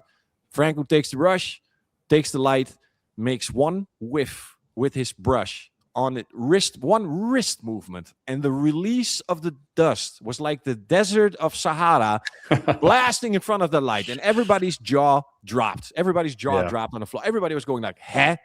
Where's that coming from? So 2 guys grab that brush, look inside the brush. The guy puts some dust inside of the brush and makes it look extra dramatic. So other guys start scrubbing that surface and see that there's dust coming from the brush. So he starts explaining and he says, yeah, do you understand where the dust is coming from? The dust is being trapped by the seat because the seat's been designed to do that. Because if every time you sit down on the seat, you get an exploding dust explosion. Imagine an airplane, 160 people sit down at almost the same moment. You will not be able to look through. Imagine a train, a bus, everybody sits down. Right. So the fabrics has multiple layers to trap the dust, designed to do that, to protect the foam underneath, because that's what the fabric is doing. And then you have a brush that can lift up that first layer, because you need to go deeper in fabric. Fabric is multiple layers. That's why you need these chemicals to go deep. But that brush was such a mind blower. And then after that, I got 2 moments. One was, holy crap, I've never seen this before. This is the solution. And I went from a eureka moment, like euphoric, very positive, into a micro depression immediately after. Because I realized that for 23 years, I've never cleaned a seat. Really. Yeah. I've done an attempt and it looked great, but it was not clean. So to go from the euphoric to the depressing was very fast. So go from oh. Yep. And then realizing, wasting those times. I mean, in those times, I was still using chemicals, and then I was using 4.5 liters on an interior. and drill brushes and everything. And still these white stains came back at a point that I was just saying, I'm not going to do this anymore. This does not satisfy me. I'm not satisfying the customer. I'm not satisfying myself. I'm stopping this until Franco Lazzarotti came with the dust brush and Glico. And then the full system was cleared. Doors opened, interiors opened again. I was back into the cars. I didn't have the, what's it called when somebody is really afraid of getting sick? Somebody that's extremely... hypochondriac. Yeah. I was turning into that kind of a person. Or a germaphobe or something. Yeah, germaphobe. I was looking at 5 meters distance into a car and go like, I don't know, man. I don't know. And then my clause, the last clause. This is the last part of the 2PH story, or my Reggy Cox interior stories. There was one clause, and I made that clause when my sister asked me to clean her car. I had to unpack her car. Sorry, Jessica, I'm taking you as an example. So I had to unpack the car, and I was taking so long that I made a new clause. If you bring your car to me and I have to take stuff out of the car, I will charge an hourly rate of 1,000 euros for taking stuff out of the car to motivate the customer, make sure that there's nothing left in that car that I can suck up that is not supposed to be there. No wedding rings, no drugs, no weapons, no used condoms. I don't want that stuff in the car. You can take that stuff out of the car before you bring it to me, and then leave the stuff that you can do up to me. So you can shake your floor mats. If you can do that, you're already winning money. If I cost $100 an hour and I have to clean your carpets and you did not shake your carpets right before you got into my studio, you might have saved yourself $400 or $500 extra by not giving me that stupid job of whacking dust out of freaking carpets. Oh yeah, but my sister I've found some interesting things over the years. To say I cannot tell everything. I cannot tell everything because then I would be accomplice in certain crimes, and I don't want to do that. Please, no.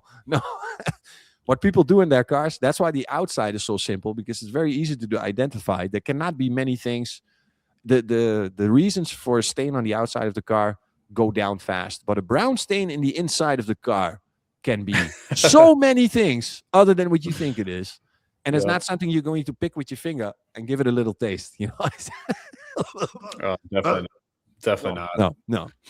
And that flicking motion, it seems kind of silly. Like if you watch the videos of it, it looks dramatic. Like they're doing it for the effect of showing, but there's actually, in my opinion, there's something to that. Like the drill brush example, you're kind of just, knowing now, that's new information to me, that they designed the fabric to trap the dust, which makes perfect sense because otherwise it'd be a dust storm every time you sit down. But yeah, the drill brush, you're really kind of just like grinding it down into it's like moving it around in a circle, and as to where when you're doing that flicking motion, it's releasing it and then bringing it up into the air where you can vacuum it or blow it away. So if that brush would roll, if it was a rolling brush and you can hold it and it was just like this and it was just rolling, then it had some brushing action. But when it's just spinning, like a flat disc spinning, it's you are scrubbing, yes. But if you want to lift something, it needs to go up.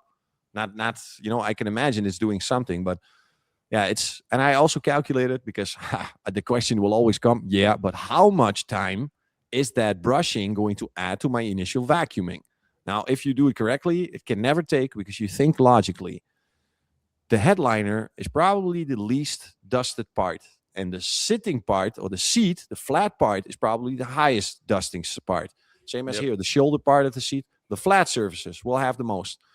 So in average, I would say in 30 minutes or 1 hour extra work with that brush. And they would say, oh my God, that's a lot. Yes, but you don't have to have that amount of chemicals. So you need less chemicals, you need less processing time, you need less vacuuming or sucking or extracting, and less drying. And the last one, ladies and gentlemen, it might be the most important one, because mold is going to form. If you don't remove the mold, and I'm not saying that 2PH is removing mold, but if you don't remove the mold and it's humid, the molding is starting immediately after it's starting to dry again. So you did something temporary, and you are going to accelerate this. So the drying is the part that we need to avoid or shorten the most.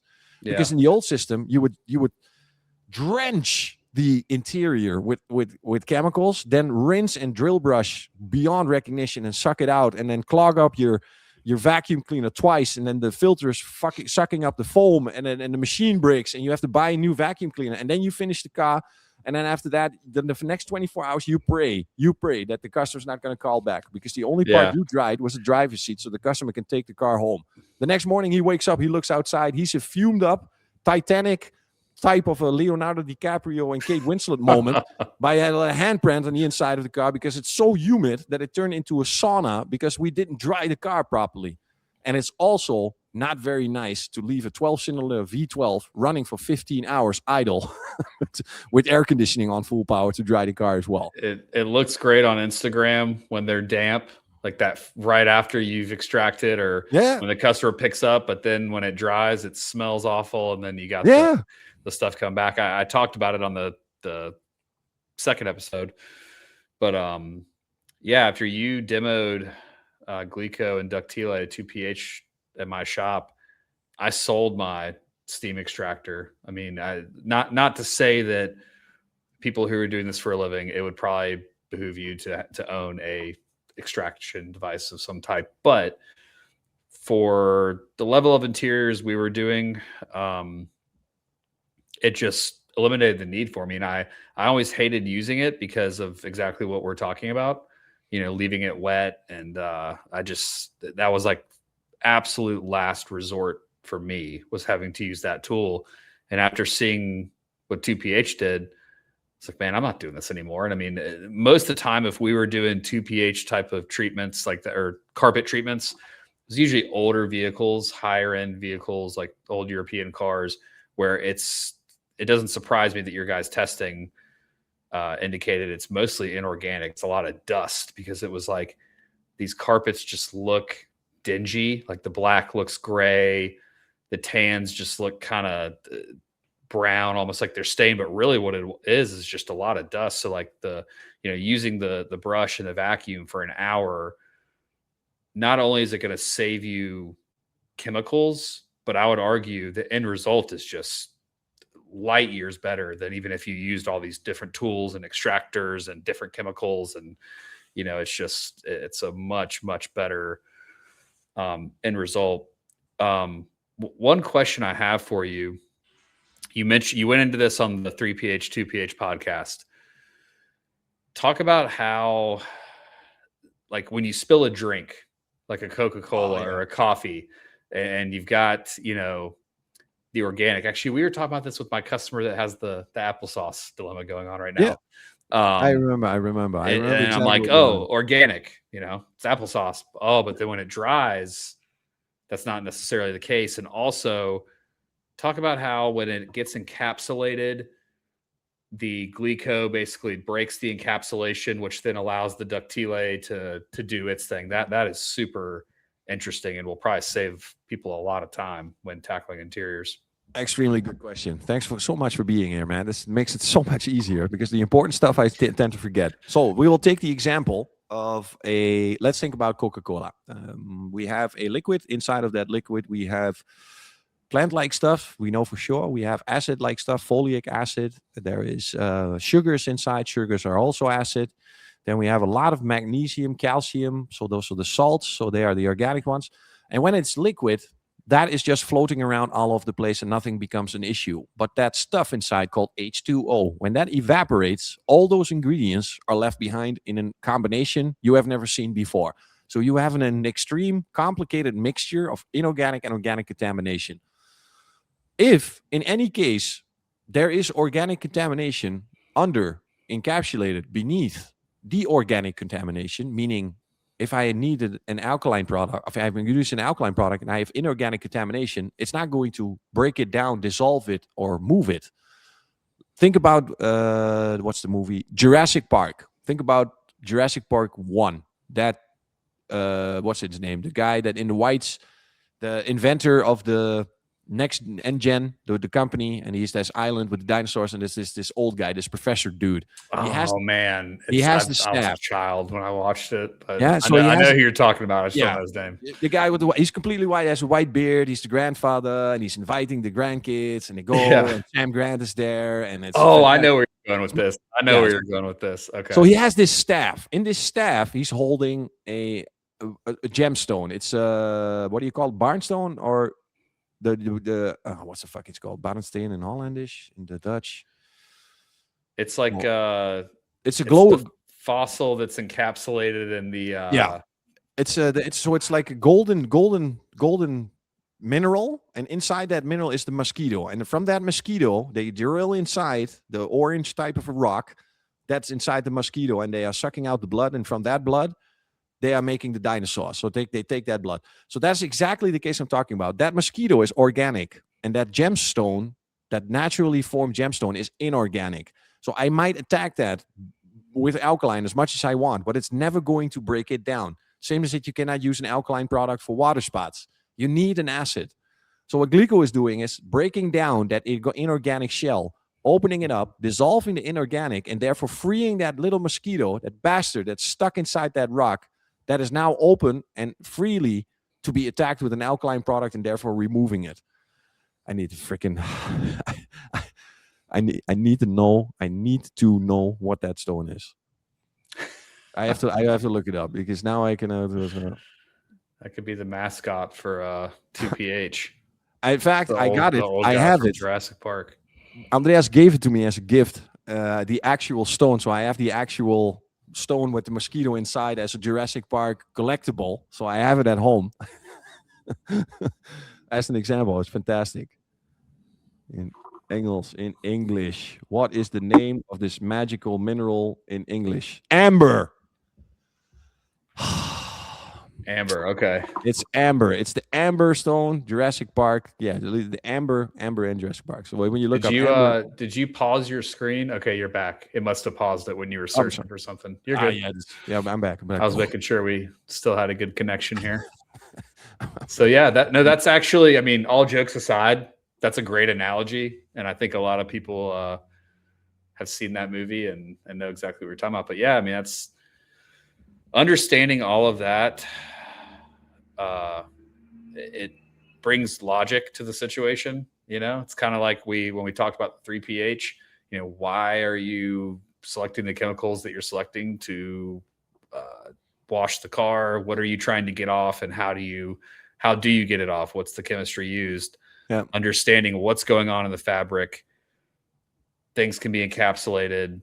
You know, it brings more logic than just kind of drenching the carpets with all these different chemicals and hoping for the best and crossing your fingers and, oh man, I hope the white rings don't come back. And that's everybody's nightmare when it comes to interiors. So yeah, the mindless cleaning. I mean, just throwing it on, brushing, not thinking about what you're doing to yourself, what you're doing over time to the material that you're treating.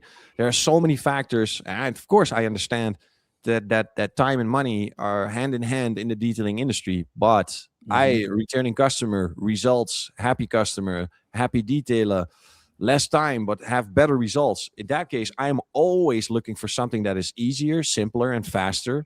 If it doesn't lose any quality, if it stays the same, and I can speed up the process by reducing chemicals, reducing polishing, or reducing whatever, but generate the same result, I call that evolution. If I need a special towel or a special tool to create this, then I'm dependent on the tool. And if I understand the tool, then the tool becomes a real tool that I'm going to use and not a tool that's using me. So if I'm being mesmerized by promises that are being put onto a bottle and they don't deliver, like they have not delivered for years, because those fabric cleaners, nobody's ever said that those fabric cleaners were capable of taking off the white stains. It was a problem that was never addressed. Nobody of any manufacturer in the world dove into this problem and said, where the fuck did this come from, and how the frick are we going to get away from this? How? Yeah. And Labo was the one, and the group of detailers that decided this. They started this journey that ended inside what we now call Glico, that changes the industry for cleaning forever, because it's the first and only right now acidic fabric cleaner specifically designed for fabrics. It's proudly. So good. And I mean, another thing too, for guys that are doing a lot of interiors out there, I always struggled when I would do like wet work in carpets, whether it was steam or extraction or whatever. The carpets just don't, it's not a permanent effect. I'll say that. But in that time period when they're drying out, one, you obviously get the smell, you get the potential rings that come back. But third is like the feel. Oh, hold on here. Lost. Voice is still here. We lost camera here. Let's see, we're back. Yeah, there you go. Is the feel. Yeah. You know, we would lose. It had that kind of crusty, you know, rough feel to it that I felt like it took a few vacuuming sessions and kind of brushing the carpets out to get it back soft again.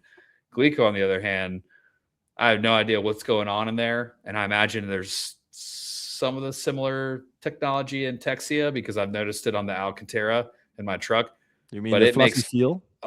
it makes carpets feel phenomenal. Like it's just so soft. It brings the color back. Like I have nothing but great things to say about I want to TP. say that's freaking true because the regeneration effect. So if you have the headboards in the back, the ones that are mostly flexible, like they're cardboard, but they have been coated with a little layer of fabric. Those are the ones that dull out. You know, the ones where they drill the holes in to put the speakers in. That's the one that goes up and Yeah. down with the trunk and the golf and stuff like that. Mhm. If you have a product like that, or you have a situation like that, spray and wipe of Glico really regenerates the fabric. And I think it's the same thing with Purifica, is that you're taking something off that was already there, dulling it out, and that you're now taking it off and actually go back.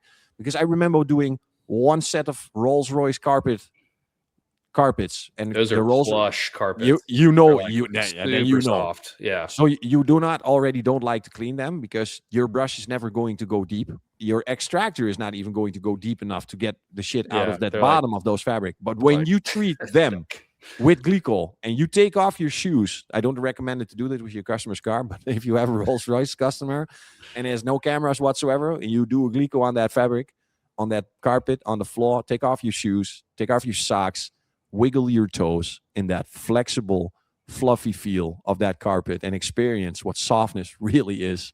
Oh my God. It's fantastic. Oh yeah, it's phenomenal. It was a good enough system that I sold my machines that I had. I would say that proves enough. My God. Okay, so I'm trying to think. We've gone through Hydra. Yeah. So I added this one in the show. I told you I'm very reluctant of using protectants inside the interior. Mhm. Sometimes it's necessary, sometimes it's wishable.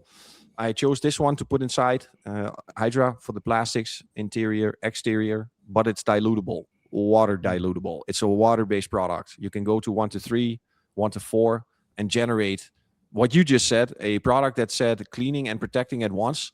Basically, you could do the same with this because the cleaning is not the chemical, it's what you are doing when you're wiping the surface. So if you spray when there's dust on the surface and you spray this with 1 to 3 and you wipe it away, of course the dust is going to go away because it's not like you need a hammer to get it off. Right. But I chose this one for the UV protection, the ease of use, the dilutability. Make sure that you use one bottle because I found it very difficult to clean the bottle that had dilution of Hydra inside. So my Hydra bottle is the same bottle forever.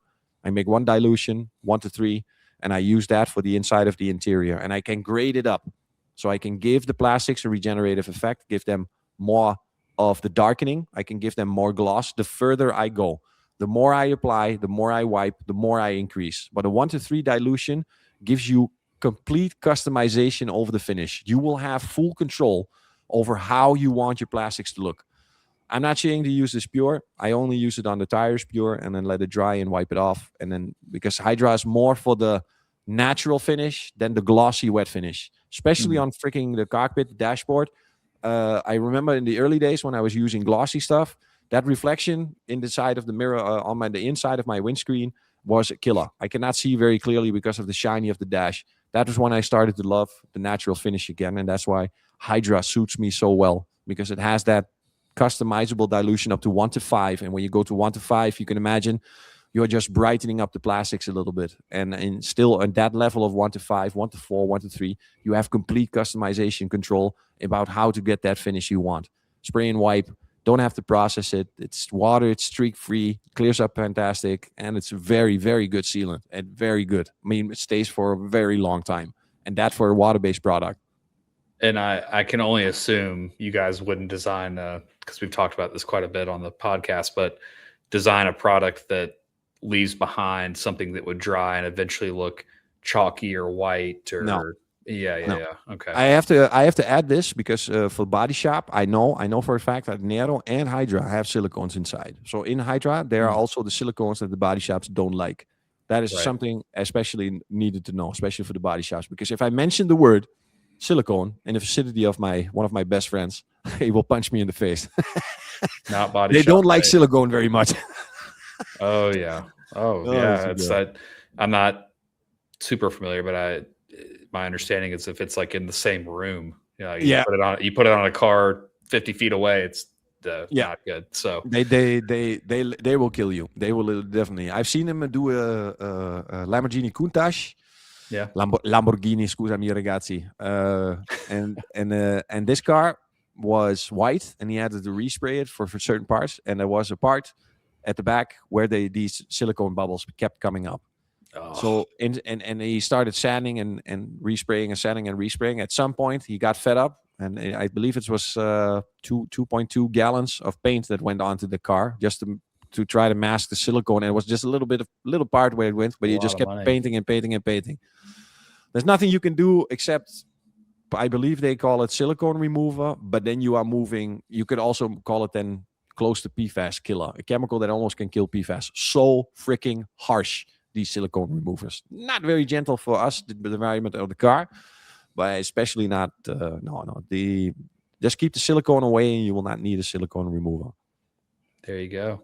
Yeah, it's interesting learning. I've learned a lot on this episode because I think people, when it comes to the exterior of their vehicle, are really particular about what goes on it because you think about the long term. Yeah. If I put this coating on, or I put this trim coating on, or this trim protectant on, or glass coating, what have you, even down to cleaners, you think about the long term impact of what it's having on the surface. But for interiors, I don't think most people think, oh, if I clean my fabrics with this chemical, is it going to make the fabrics less soft over time? Or if I put this dressing on, that's popular and a lot of people use it, is it going to make my plastics look bad in 12 months from now, when it's like dried up and starting to kind of get that chalky look? So a lot of your guys' stuff, it seems like, is designed not to mask things.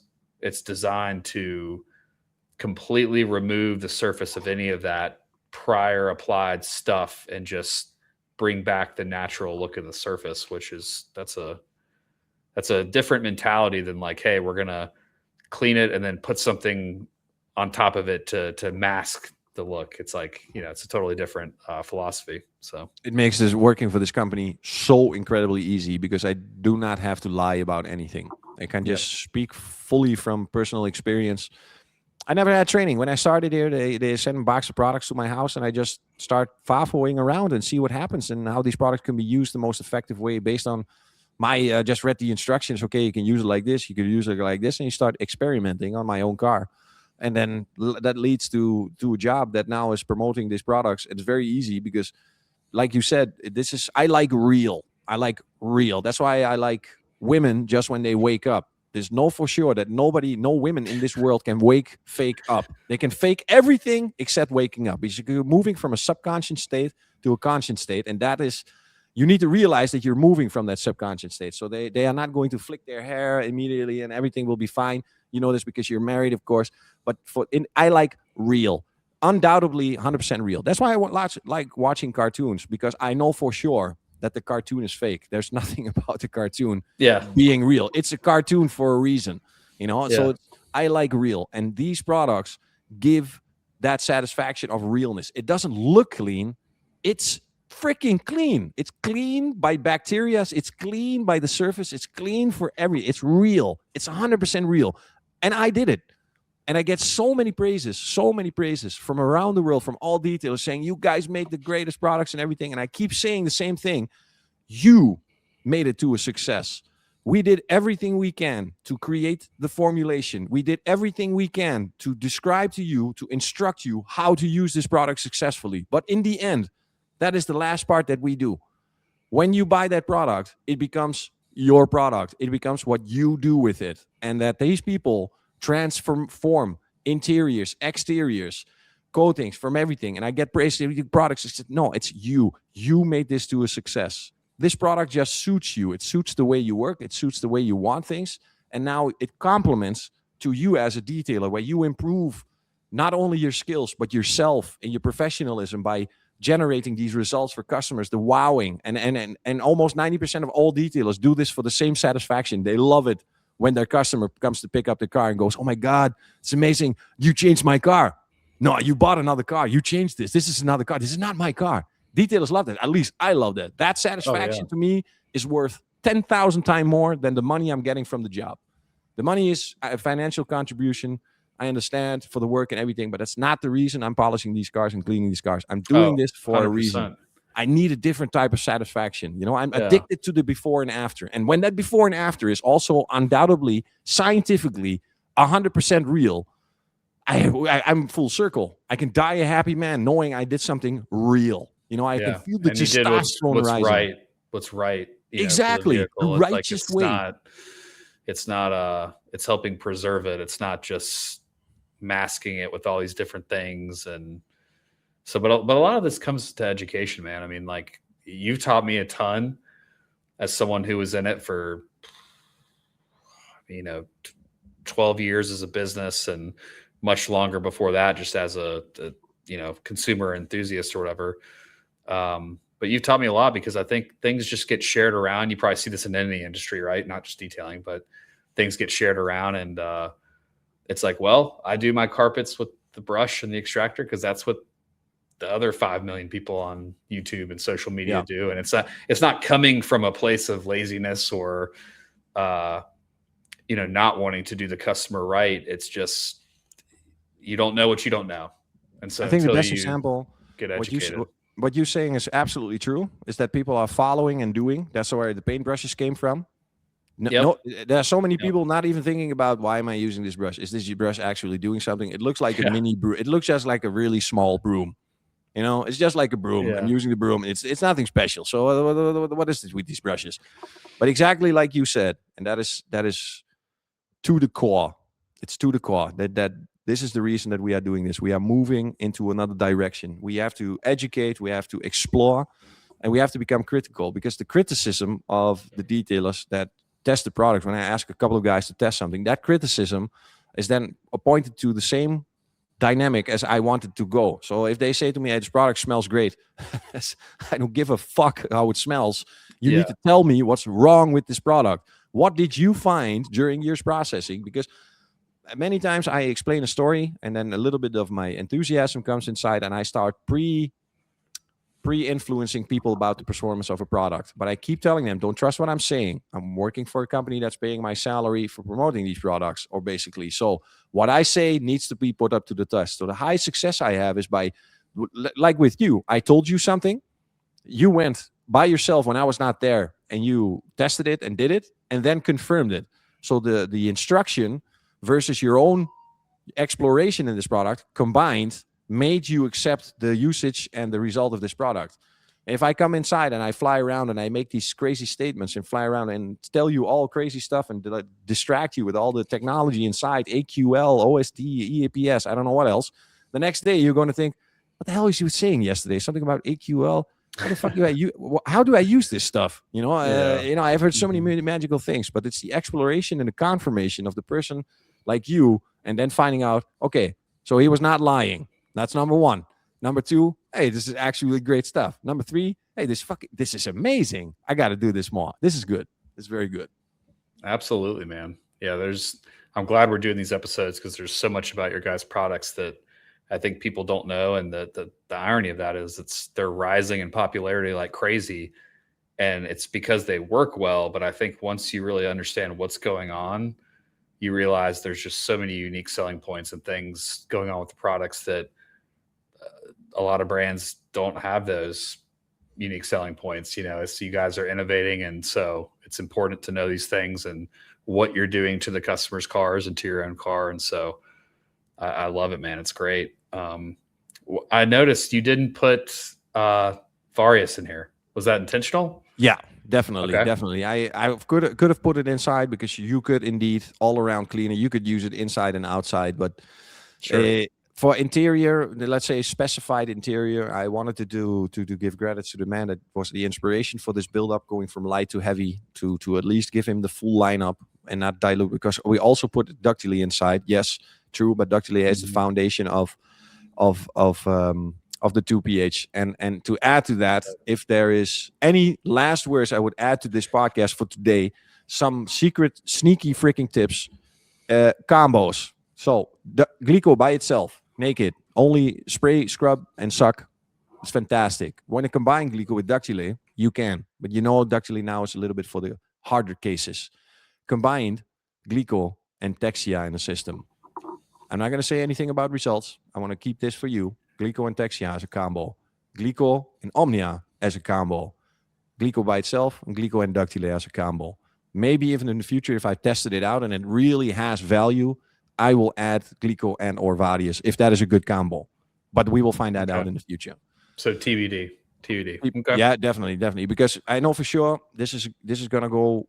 I mean, we're focusing on Labo now. Then we are going to dive into Maniac, and then at last, we are going to dive into the deepest hole there is for a catalog that is so big that every year they have to reprint it because there are so many different products. But I know for sure, with all my heart and soul, that in that lineup of Mafra is the total satisfaction of cleaning needs for the entire United States market. Every single desire can be fulfilled by Mafra in combination either with Labo and or Maniac. But I am confident for sure that I have seen what people are using now, what's trending now, and what we have in Mafra for a fraction of the cost, for a fraction of the dilution, for an increase of the surface, for an increase of,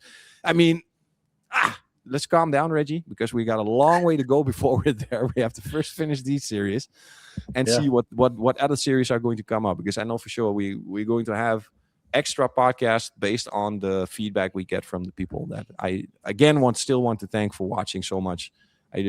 Pride is a sin, I know, but it makes me feel really good. Yeah, it should, man. You work extremely hard, so it's the feedback is great. So I'll end on the same question I kind of ended on with the first few episodes. So, what do you think lies in the future? You kind of already hinted at this earlier on the podcast, but what's is there anything on the horizon that's just going to be, game changing, earth shattering as far as interior? Or do you think that this is we've reached the pinnacle for the next few years or handful of years? No, it's definitely going to change again. 100%. It's so dynamic, the technology, the possibilities of stuff. It's the potential is there. I think a different level of concentration with combination of chemicals, that's going to broaden the spectrum the most. So something that can clean grease and alkaline organic stuff at once, something that can clean grease and acidic stuff at once, something like this. Combos from different types of chemicals created in new dilution of new concentrations that going to lead to new products. That is something that's definitely going to happen. From a fabric protectant point of view, we have been researching and trying to develop for a long time. I remember the first textile coat bottle here in Labo when I was arriving in 2018 for a week. It's been a project going on and off, but it's so incredibly difficult for making a protective product for the inside, because we don't want to use PFAS. That's one. Second is we want to have something that can take the folding of the convertible roof. So if you put a fabric coating on it and it's going to fold, we want a coating that's going to stay in one piece and it's not going to break because of the fold. It's funny you say that, because I've actually used some, to be fair, that are crazy hydrophobic, but the durability is just not there, and so, and granted, there's another one that I used that they made the user friendliness better. Durability is still not great, but it was at least less of a chore to put on. But one in particular, it's super hydrophobic, but you're masking off the car and all this stuff. And in my simple mind, I would always think, man, this top is folding up and going into the trunk. I'm like, how is that? I'm sure there's polymers or whatever that are flexible enough to make that happen. But that seems like a huge dilemma to me, for sure. True. Great episode, man. Wow. Oh yeah. Good conversations. I'm pointing into. I'm already thinking about the next episode. What is the next episode? We have done interior. We have done. I know we have to do exterior. exterior protection that's not ceramic. Yeah, that's definitely that's that. Yeah. Cupido, Okay, I will Beneficia, all those great things. going to start immediately for finding some old. I'm trying to make some old clips of old Reggie, some Reggie from 2019. Maybe he can tell us something about Cupido. Yeah, that's gonna be funny. I'm gonna use some of those clips. We'll download them and put them in the podcast for the next episode. that'd be great, man. I look forward to it. And as always, thank you so much for your time. And thanks to anybody who made it to the end of this podcast. So the episode's been getting long, but just a lot of great information. So we appreciate you guys watching, and keep the comments and the questions rolling in. Like I said earlier, podcast@parkscarcare.com. You can submit your questions that way. You can leave them as a comment. You can DM. You can message Reggie. You can message me. Always available. We'd be happy to answer any of those questions. So thank you again, Reggie. I appreciate your time, and thank you to everyone for watching. Thanks, guys. Take it easy. Ciao. See ya.